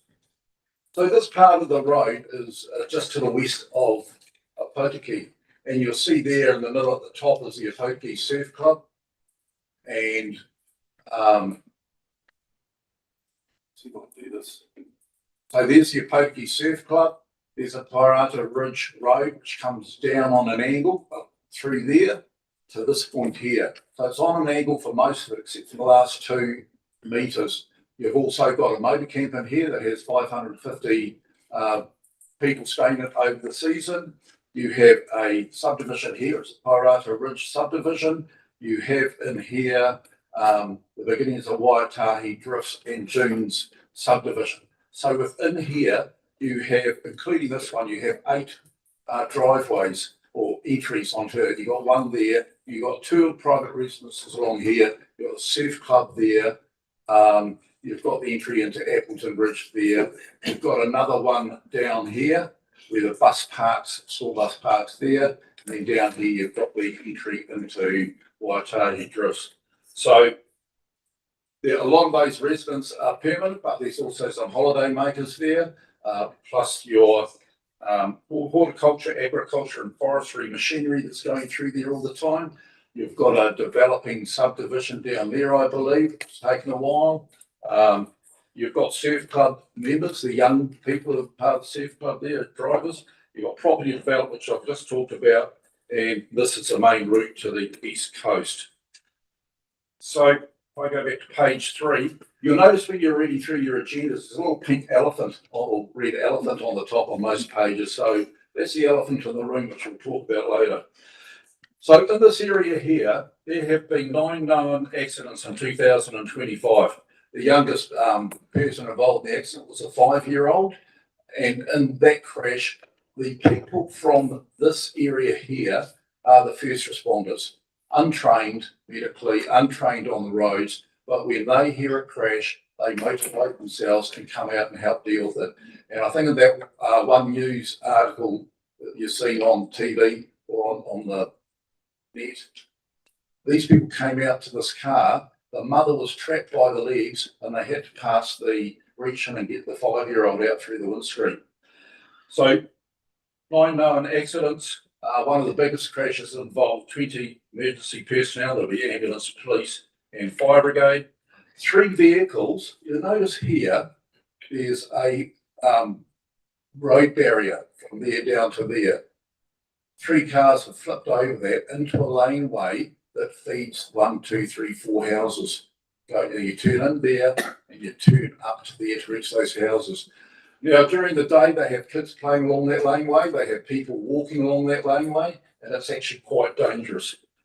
So they've had one abandoned vehicle removed, and I think the Apotiki roadie manager, Jess Wiseman, said in a letter, the Pairata Ridge Road to Appleton Road stretch is particularly constrained with limited visibility, multiple residential accesses, and pedestrian movement associated with beach access.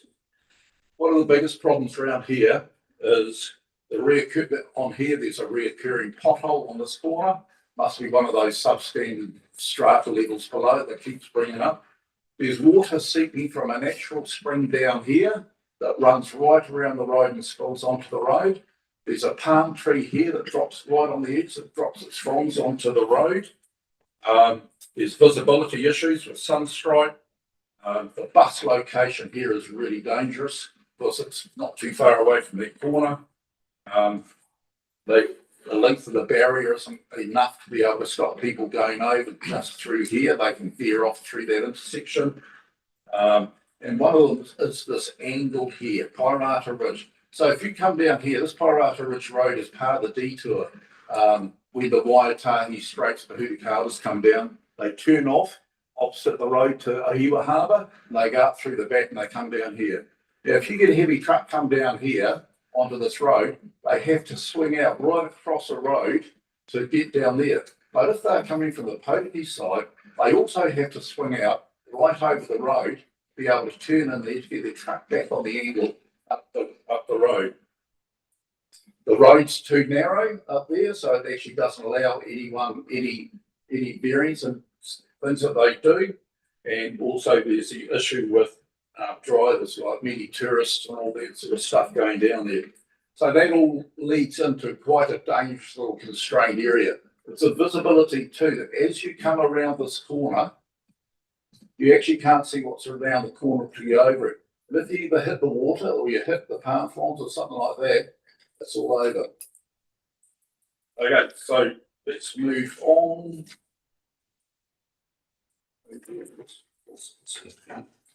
What are the critical safety fixes? Is to resurface that whole corner and rehabilitate the stuff underneath it so you don't get those recurring potholes. If you come around that corner and hit that pothole, or you suddenly try to avoid that pothole, there's nowhere to go. The barrier's on the side, and on the other side, the oncoming traffic. The problem too is that there is no double yellow lines along there, so we actually need double yellow lines to help keep people on the straight and narrow. We need to remove the palm tree on the corner. We have to install, where that spring water comes out, we really need to install a drain along there, a covered drain, so that people can't drift off and drop down into the ditch. And you also don't get any of that water seeping onto the road. That Kairata Ridge entry needs redesigning because it's quite dangerous. Because if you're coming from the Potiki side, you whip around the corner and all of a sudden you realise there's a truck trying to turn out of there. One of the big things is tuning bays. If we could have tuning bays on here where you come from the Potiki side and you come up here to turn into Appleton, you run the risk that someone's flying around the corner. What we really would like to see is a tuning bay here going in so you can pull off to the side. Now remember I said it was quite narrow in there? These residents people, what they're happy to do, they're happy to give up from that building there, right through there, they're happy to give up their land. If it would just mean that they'd be able to extend the road sideways, widen the road to be able to avoid a tuning bay, but also they're wanting to know if we can have a tuning bay up here, so that if you're stopped to turn into there or coming the other way, you don't have to swing wide and come in there and run the risk of something else running into you. So what's the elephant in the room? The elephant in the room is that this is a 100k road. With all those people there, that's a 100k road. Part of what we're requesting is that that gets dropped down to at least 80 k's and maybe a warning sign saying 65 for the corner. Doing 100 k's here, if you're unused to the road as you whip around, that's why people fall over this barrier. That's why people drift across the road, etc. So the elephant in the room is the 100k.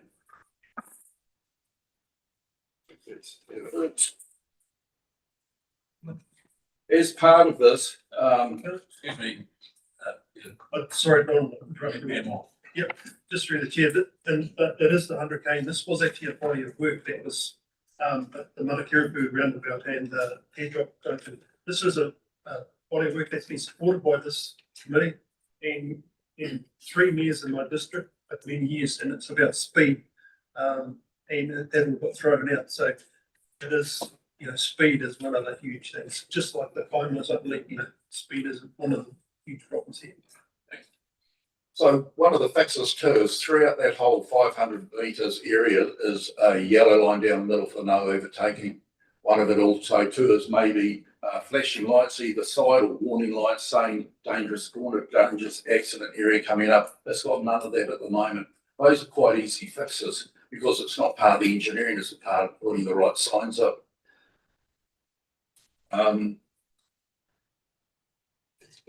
So that's part of what we do as an Eastern Bay Road Safety Group too. These folks came and presented this to us, and we are going to take up the cudgel, and we're going to write to the local MPs. We're going to present to you. We're going to try everything we can that new road transport plan going forward, that you allow some money to be able to widen the road. Evan Francis, from the safety point of view of NZTA, is saying that he might find a bit extra to put up some road signs or to do something like that. But that road barrier in front of those property needs to be extended. It needs to be extended past almost up to where Appleton Road is, and with a turning bay in there. And so that's that. Could we go to back to that slide, please?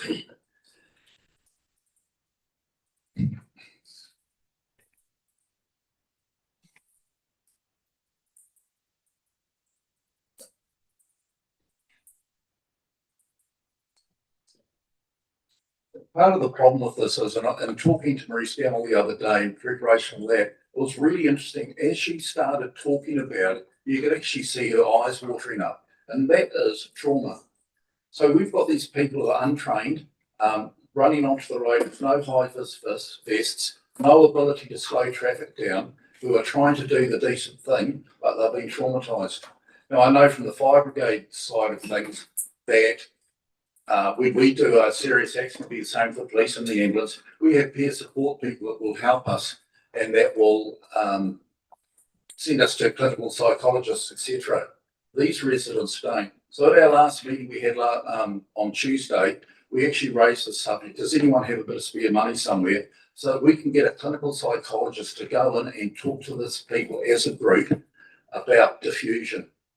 In the fire brigade, we used to do debriefing, and we'd all get in a circle and say, oh, what did you see and how gory is it and all that. But what we were doing, we were re-traumatising ourselves and re-traumatising other people when we repeated the story. What we do now with diffusion is that we concentrate on what we actually did. We did CPR, we helped lift the baby out of that. We don't talk about the injuries. And then what you do is you talk about how well did our training go, what can we do better in the future. The trouble with these residents I've picked up is that they are, whenever they talk about their corner, they're actually talking about the trauma rather than how well they worked. And so one of the things we'd like to see is that they're quite capable of going on the road and helping people. And if we can get them high-vis vests, that's really good. But one of the things we'd like to do is that someone can provide a, like they're going to have in schools on rural roads, we have a sign saying slow down to 30, school traffic. We'd like to see someone put up there, slow down to 30, road accident ahead. And that means while they're on the road dealing with people, they don't get more cars whipping around the corner, even doing 80 Ks, which we hope we can get the speed limit reduced. At the moment, NZTA have got submissions open for further speed reductions on some state highways. And so we as a Eastern Bay Road Safety Group will be writing letters and a submission saying that we desperately want this one in particular, but some of them in Koura and some of them in Whakatane to be dropped, because that would probably be the most dangerous one. Any questions? Well, thank you for that submission. I think what we've heard this morning is two clear examples of ongoing issues that have been long-standing. The Kaimai presentation and this presentation here on this example. And what I would propose is, we actually want action as a Regional Transport Committee. And while we can't do motions here in the Chairman's report, I've been advised we can.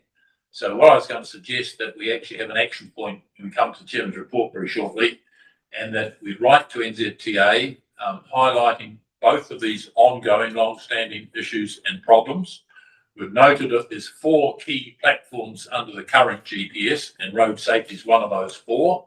So I think we're on firm ground there. And I think if we can draw on your input to get that right with our staff on sharply, succinctly outlining the issues and what we want to see for that, and similarly for the Kaimai situation. And I think that could do with the joint lab. So we'll come to that on the agenda shortly, if you're happy with that as an action point. But thank you very much for the presentation. Just to finish off, we are one of our focuses to reduce fatalities and serious injuries. There haven't been any fatalities on that road in the last year. They've had 9 accidents, but how many serious injuries? How many people will never be the same? And then that other focus of safer roads, which that hasn't got, safer vehicles, which is where they are, safer drivers, which the signs will educate drivers to be safer. And there we go. Good. Thank you very much. Thank you. Thank you very much for that presentation. That's good that you've elevated here to the Regional Transport Committee.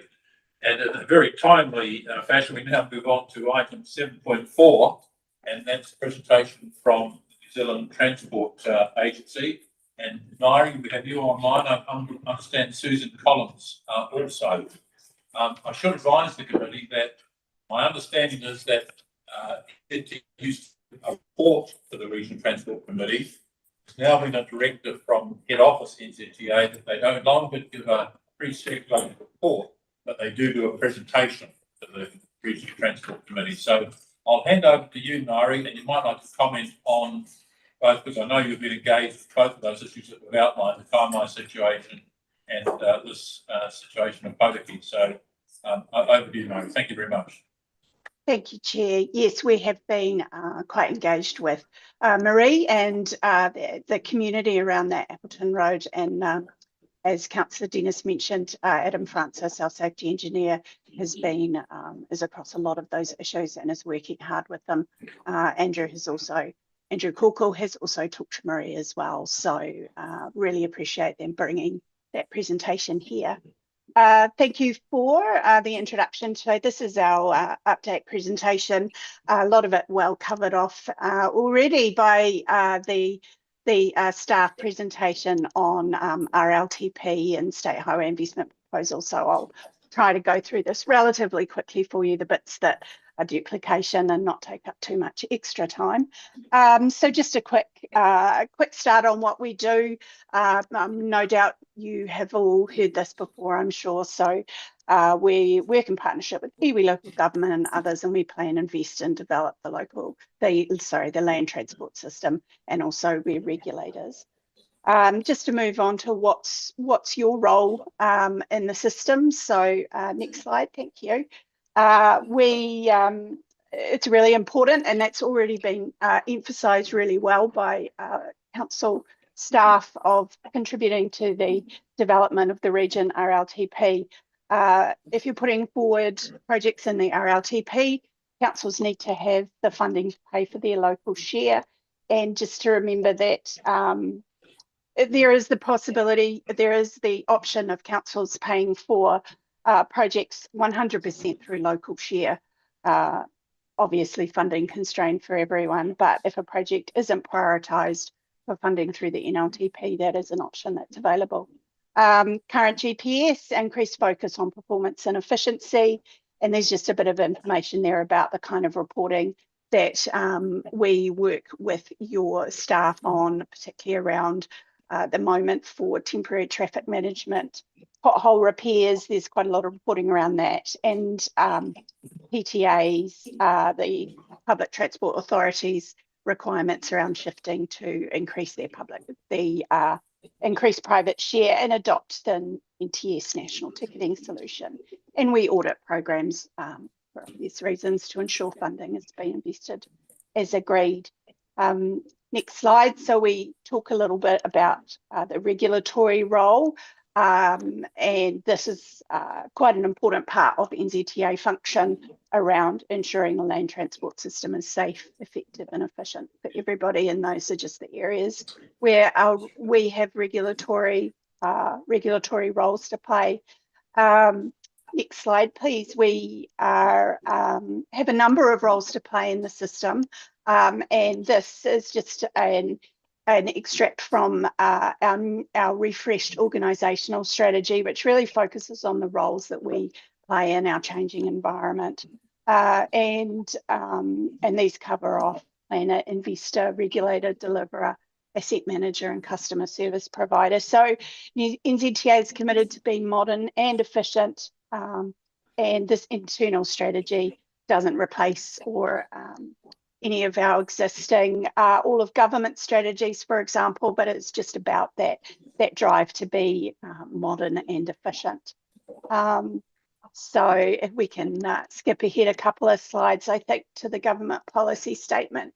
GPS, we've talked about this a couple of times already through this committee, and just to reinforce that it's developed every 3 years and outlines the current government's priorities for investment, and it's about where it directs us as NZTA where to focus investment decisions, and we're responsible for giving effect to the GPS. Next slide, please. Again, State Highway Investment Proposal. So this is really important. The SHIP, as we call it, outlines our proposed investment in the State Highway network. It's our bid for funding under the NLTF, and much like all road controlling authorities must submit a program, this is our submission of a program into the RLTP. And like all authorities, it has to be included in the RLTP to be considered for the NLTP, and the SHIP works in the same way. The SHIP this year will have, or the new SHIP, I should say, 2027 will have a 10-year outlook with a 3-year program, 3 to 6 year program for RLTP development. And just to cover off the next slide, the National Land Transport Program development. I don't want to repeat too much because you've heard this already, but it sets out our 3-year program. We are, the current NLTP seeks to make the land transport network safe, resilient and reliable to boost economic growth and productivity.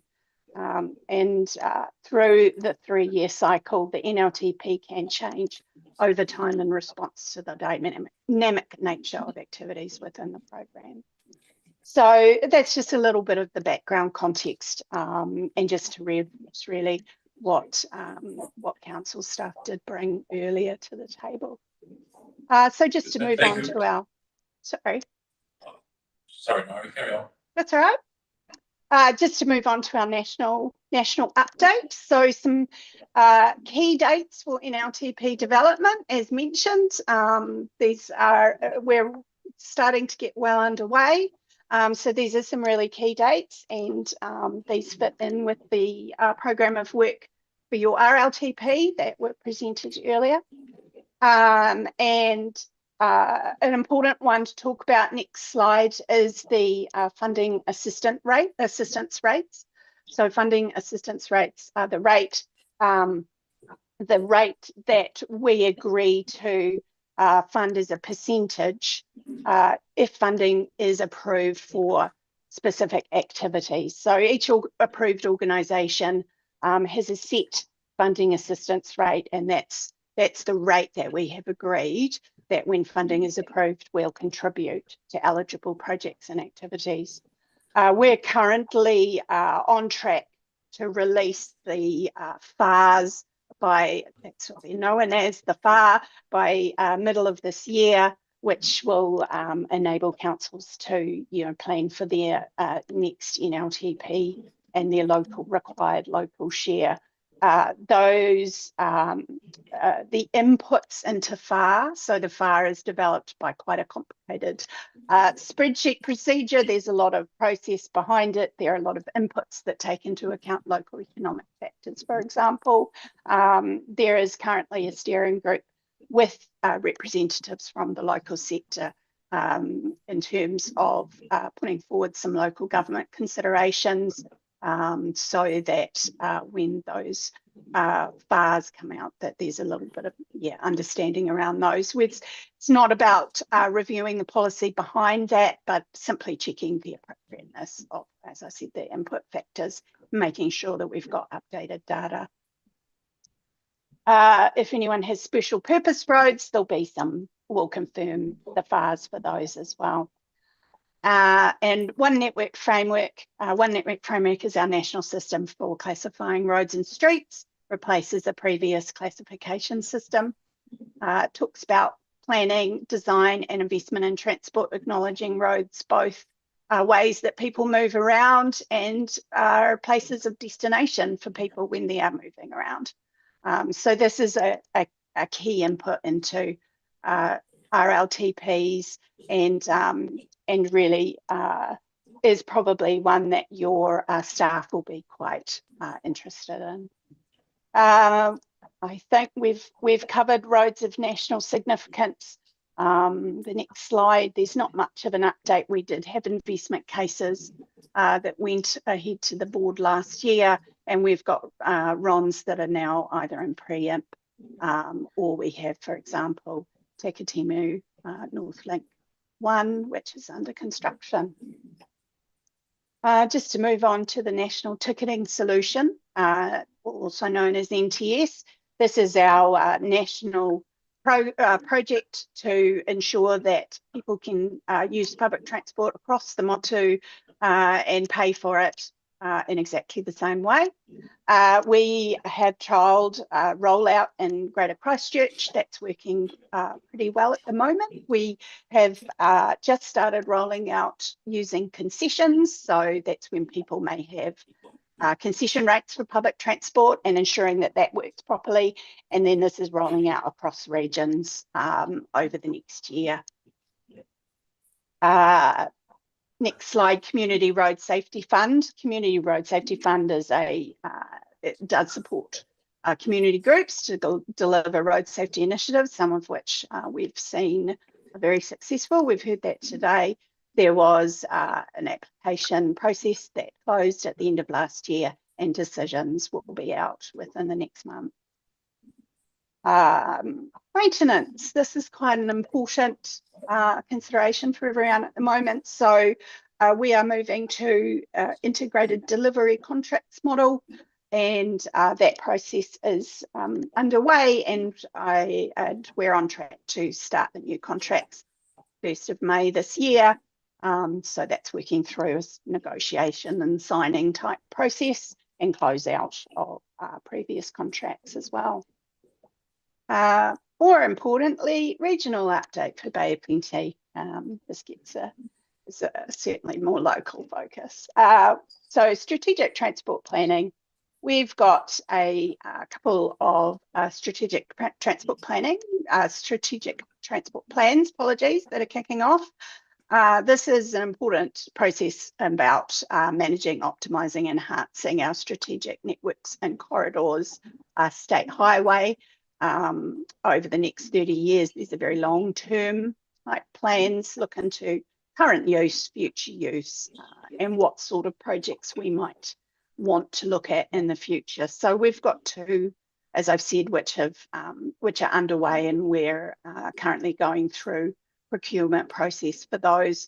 The Tauranga Strategic Urban Network Plan and the Hamilton to Tauranga Plan, part of our future thinking around, for example, State Highway 29 Kaimai section. Whilst we've obviously got to look at some of these immediate safety issues, we also have to think about how that will function in the future. And as we have talked about, things like increase of freight can really have quite an effect on those sorts of roads. So we also have some future plans which are likely to, we're likely to get underway, I believe, towards the end of this calendar year, next calendar year. So that will be Hauriri to Desert Road, State Highway 1 and Eastern Bay Resilience. Big projects, Takitimu North Link Stage 1, that's well underway.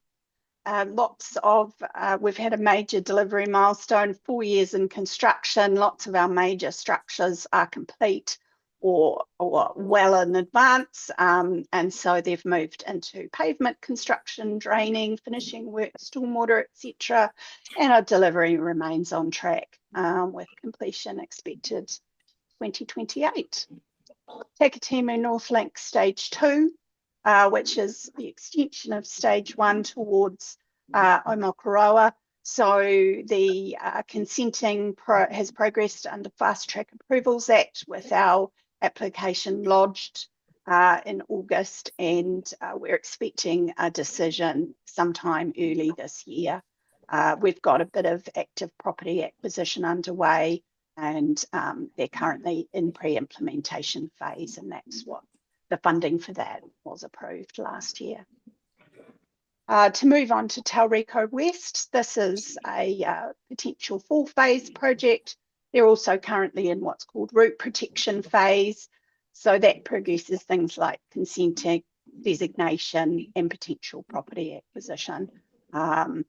They are looking at putting application into the fast track application process, possibly mid this year.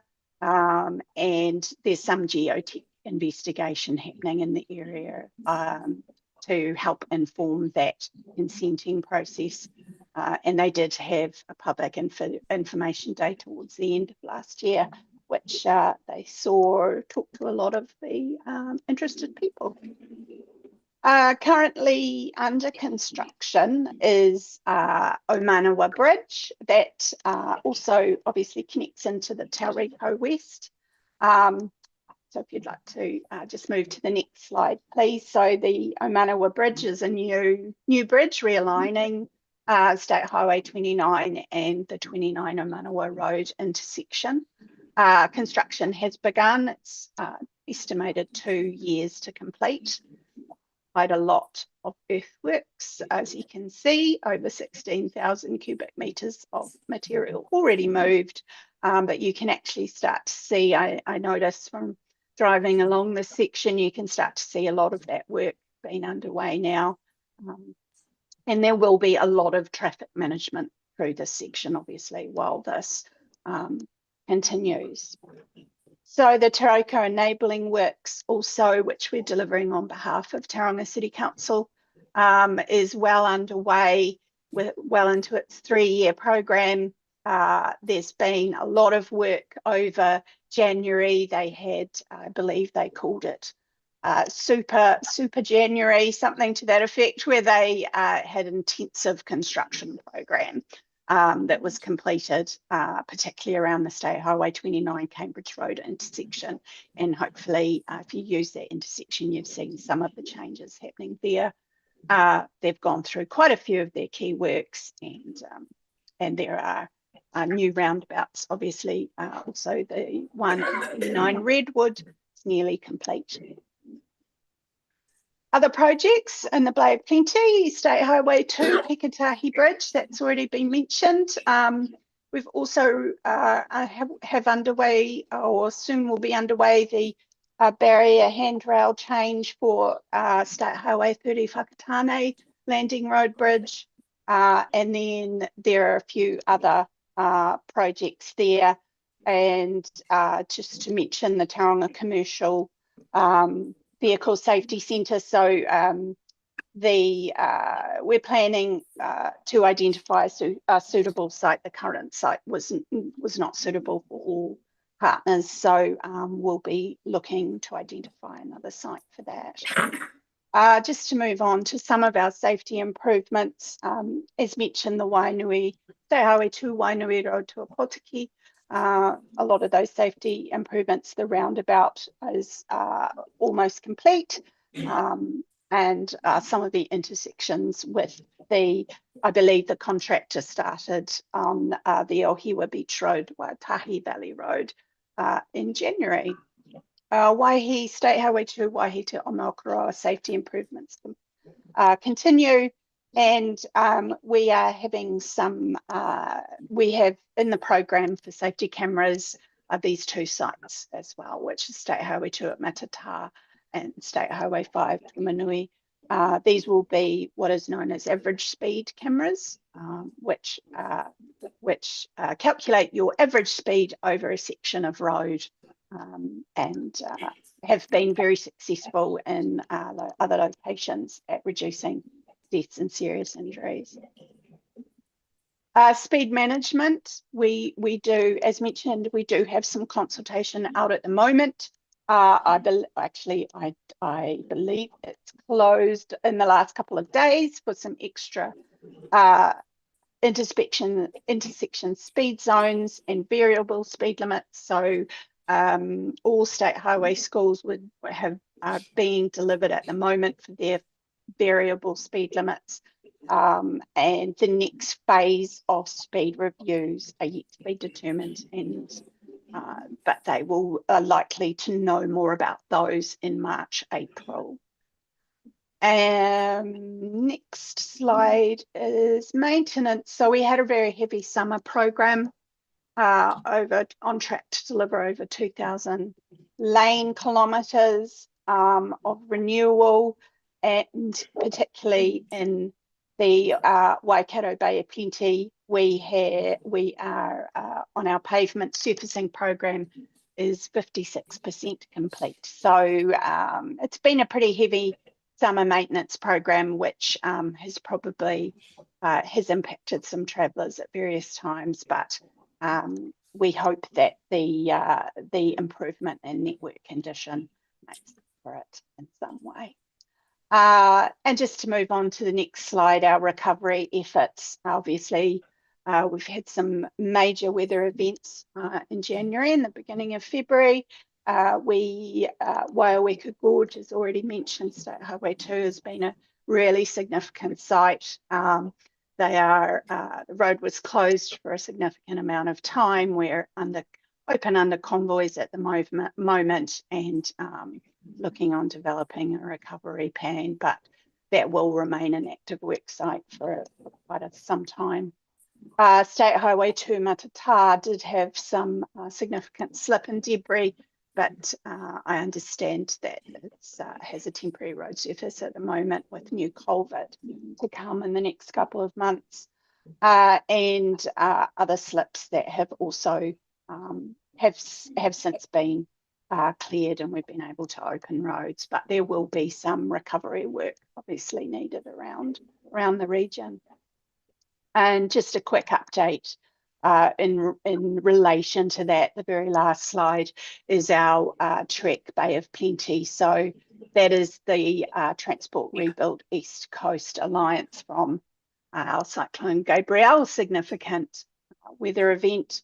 And there are some sites under that program that are nearing completion on State Highway 35 and State Highway 38. And that is our update, and happy to take any questions or comments. Thank you. Good. Thank you, Nairi. Very comprehensive, full report, and we all certainly have a lot of challenges, and your sort of reports highlighted some of the huge challenges that NZTA faces. Any comments from committee members? I'm just conscious of the time. We need to be quite sharp and disciplined in our questioning. Yes. Yeah, no. Thank you, Chair. Mindful of the time, absolutely. Look, I just wanted to signal, I remember from the first two slides that there was a reference to a partnership. I'm disappointed to hear a head office decision has been made not to pre-circulate. It reduces the ability to consider some of the presentation, and please don't get me wrong, Chair, absolutely commend Nairi and being able to give us a comprehensive update, but very quickly to consider what we might be able to do at our local community level to enhance the work that's already been done. And my second comment, please, Chair, would be the second slide had a description of what our role is in the wider scheme of things with regards to Wakapuatahi NZTA work. I would propose to the table that it's beyond just the preparation of the RLTP. And public forum this morning demonstrated that to us. Our Eastern Bay Road Safety presentation demonstrated that to us. It's not, it's more than just preparing the RLTP for the process. It's the purpose of serving and the Bay of Plenty's for Mangarohi. Thank you, Chair.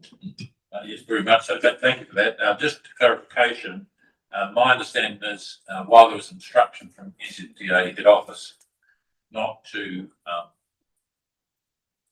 do a report, in future the presentation will be included and circulated in advance in the agenda. So that will go some way to address the point that you made. So Thank you, Chair. we'll have a Beautiful chance. partnership. Thank Yeah. you. Works for us here in the Bay of Plenty. Indeed. No, just confirming that is your understanding of the modus operandi for NZTA? Yes, that's absolutely right. We're still intending to produce slides like this, and that will be our report, and that will be circulated through in the agendas. Thank you. That's very helpful. Covers it very comprehensively. Thank you. Councillor Gully. I'll be quick. Nairi, you talked about safety cameras, and after driving up through South Auckland recently, I noticed the predominance of new safety cameras to monitor speed. So just wondering about the possibility of that on State Highway 29 maybe. And also in regards to the fire, speaking to Dana Kirkpatrick at the Te Puke AMP show, she told me that Gisborne District Council has a 70% permanent fire for all their roading work. And just wondering, in light of the recent storm event in the Bay of Plenty, if any consideration might be given for some of our affected areas, because we've got the very likely possibility that we might have to close a couple of our rural access roads because of recent slips. So, and you certainly to talk to Baylen's request for reports in advance or presentations in advance. Thank you, Councillor Gully. Right, we will move on then. That comes to Chairman's report, and Oliver Haycock, Director of Public Transport, will comment and introduce that, but I think essentially we'll take it as read, other than the action point that I foreshadowed earlier in the meeting. Thank you, Chair. Nothing further to add. Yeah, I guess just in light of the Whites Road that's mentioned in there, and what the request we're asking for State Highway 29, I would just be very careful about what we're asking for, because there could be a situation where they go and put median strips and there is no right turning anymore on State Highway 29. So, I think we just need to be very, very careful with that. Very good point. Always be very careful what you wish for. Well, that's what they've done. State Highway 1 over in Cambridge, they've done it State Highway 2. So if we ask them to change the right turn, they might just take it out. Right. So what we have up on the screen then is a proposed resolution that addresses the issues that we discussed based on the two public presentations that we had. So the motion would be to receive the Chairman's report. The second one would be to write letters to CEO of NZTA, copy to the Chair of NZTA Board, highlighting the safety concerns on State Highway 29 as outlined, and State Highway 2 on Potiki with those examples. And I think we build into that too the speed issue, which Mayor Moore raised, because that is under review at the moment. And the third one is that we delegate responsibility to the chair of this committee to sign both those letters on behalf of the committee, but in conjunction with Mayor Denyer and Mayor Moore relating to the two issues in their districts. So that is the suggestion. I think we could, I'm happy for the chair to move those motions, and we'll open it up, and I'll ask for a seconder before we open up for discussion. Seconder Scrum. Councillor Scrimgeour. Yeah, very, very much so. Yeah. So I'll open it up for discussion before we put the motion. Mayor Denyer. I would like to make a suggestion. I feel like they're separate issues and should be done as separate letters. I'm not trying to create work here, but they are very much different ones, and we were getting NZTR reply. You want to make sure it's focused in the right. Let's discuss that. There's merits like mostly both ways, but I think, we're talking about one of the 4 key high-level principles of the government policy statement on road transport, and one is safety. And both of these are critical safety issues, and I think we can make it that they're quite separate issues at almost opposite ends of our region, but I still think there's merit doing it in one letter, but I'm happy for others to comment on that. Yeah. Look, I take on board what me, Drysdale has said, and I believe there should be one leader initially. There's 2 outcomes here, but one immediate relief might be speed. So, it's just something to bring up. The solutions are going to be vastly different for both, but it's just bringing it to the attention and making sure that Whakatahi aren't up against it. We had an issue with the harbour being built, trying to drop the speed limit, and we gave up, and then we put a temporary sign up, and it was during the process of all the rock coming in. It's not easy to get a quick solution. It's just a simple solution by dropping the speed in those 2 places might just relieve some pressure for those residents and also give us time to have a long-term solution. But I do believe we should have it as one letter. But obviously there's going to be solutions, different solutions for both. I think too, in response to Mayor Drysdale's very timely warning about careful what you wish for, this committee did intervene in the original proposal, was to have no right-hand turns from virtually Katikati to Omokoro, and we had that action stopped. Unfortunately, it stopped at Wrights Road, which is one of the busiest intersections. But if it hadn't have been for this committee and the submission that was made, signed again by on behalf of the committee by previous chair and Mayor Denyer, we wouldn't have achieved that. It would have been no right-hand turns right from Katikati to Omokoro. So we can have effect. It's just they're not prepared now, it seems retrospectively, to tear up the Wrights Road one. So any other comments in terms of the benefits of doing it as one motion or one letter or 2? Other views? My comment wasn't going to be particularly about the one letter, but I'm quite comfortable with it being both issues being included in the one letter. But I was, if I could go on, perhaps. I'm sure. Oh, sorry. If you want to complete that first. Sorry. To go on. Oh, you carry on.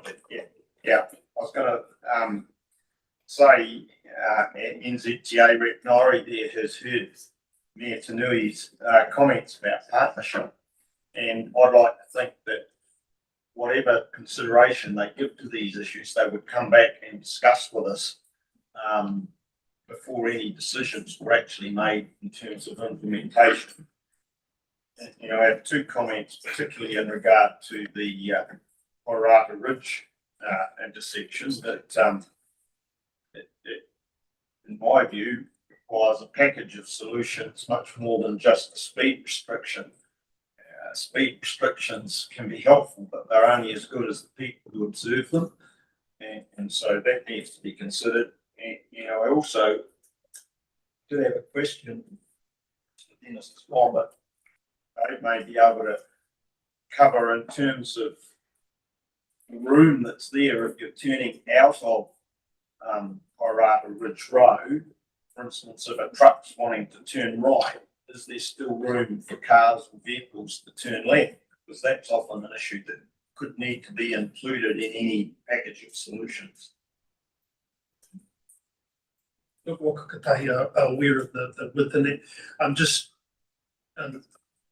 Kevin didn't mention, but we lost an elderly couple on that very turn, just because there's not enough room. So speed is set. They weren't over the speed limit. Had it been 80, I think they would have been all right. There's not enough time, so there is not enough room, especially having driven truck and trailer around that corner. You have to cross the road. It's more going into it than coming out of it, but there's very limited time. So, yeah, but it's a big, there's a package of things you need to fix it. Yeah. But an immediate relief may be spent. Thank you, Mr. Chair. First of all, I support this resolution. I found the presentations today quite compelling, actually, and I'm acknowledging, and it's in the minutes as well, that these issues have been covered for this committee before.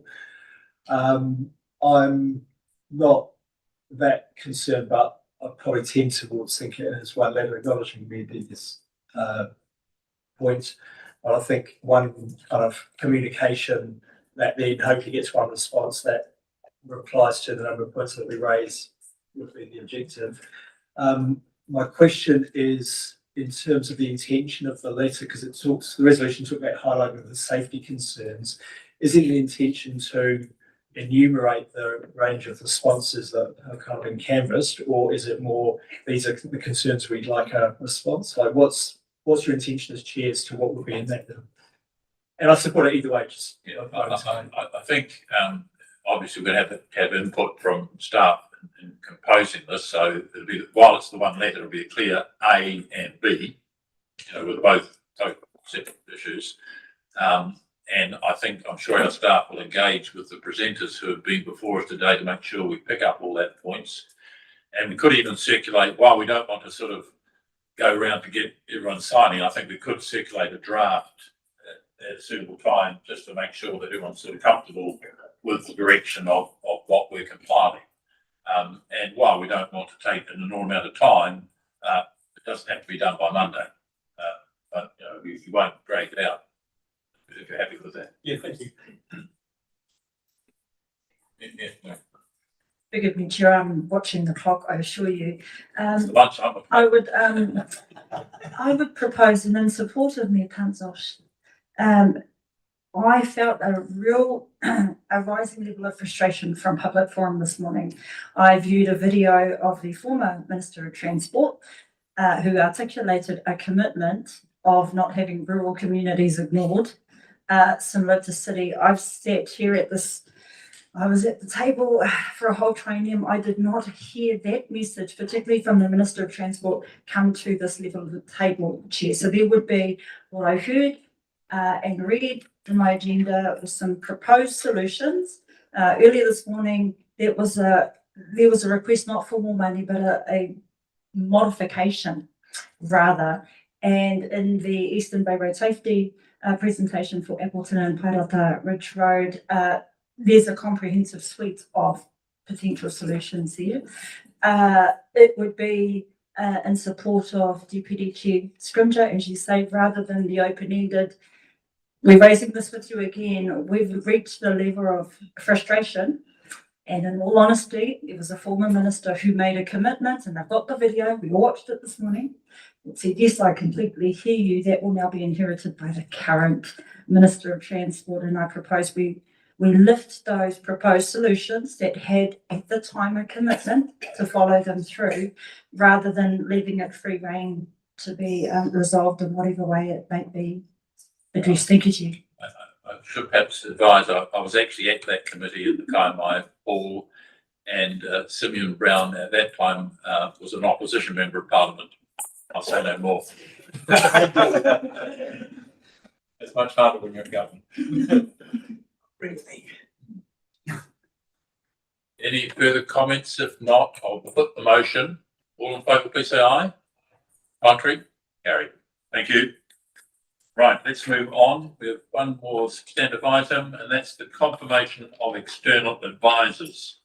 There's been a tradition here. We have the statutory requirement of the various statutory authorities and NZTA, but we've also had the additional advisors and input from others. It's really just to confirm the external advisors as advised there on item 8.2. So would someone like to move that we do that confirmation, please? Yeah. Move. Yeah, Drysdale, seconder. Thank you, Mayor Moore. No further discussion. All in favour, please say aye. Contrary, carried.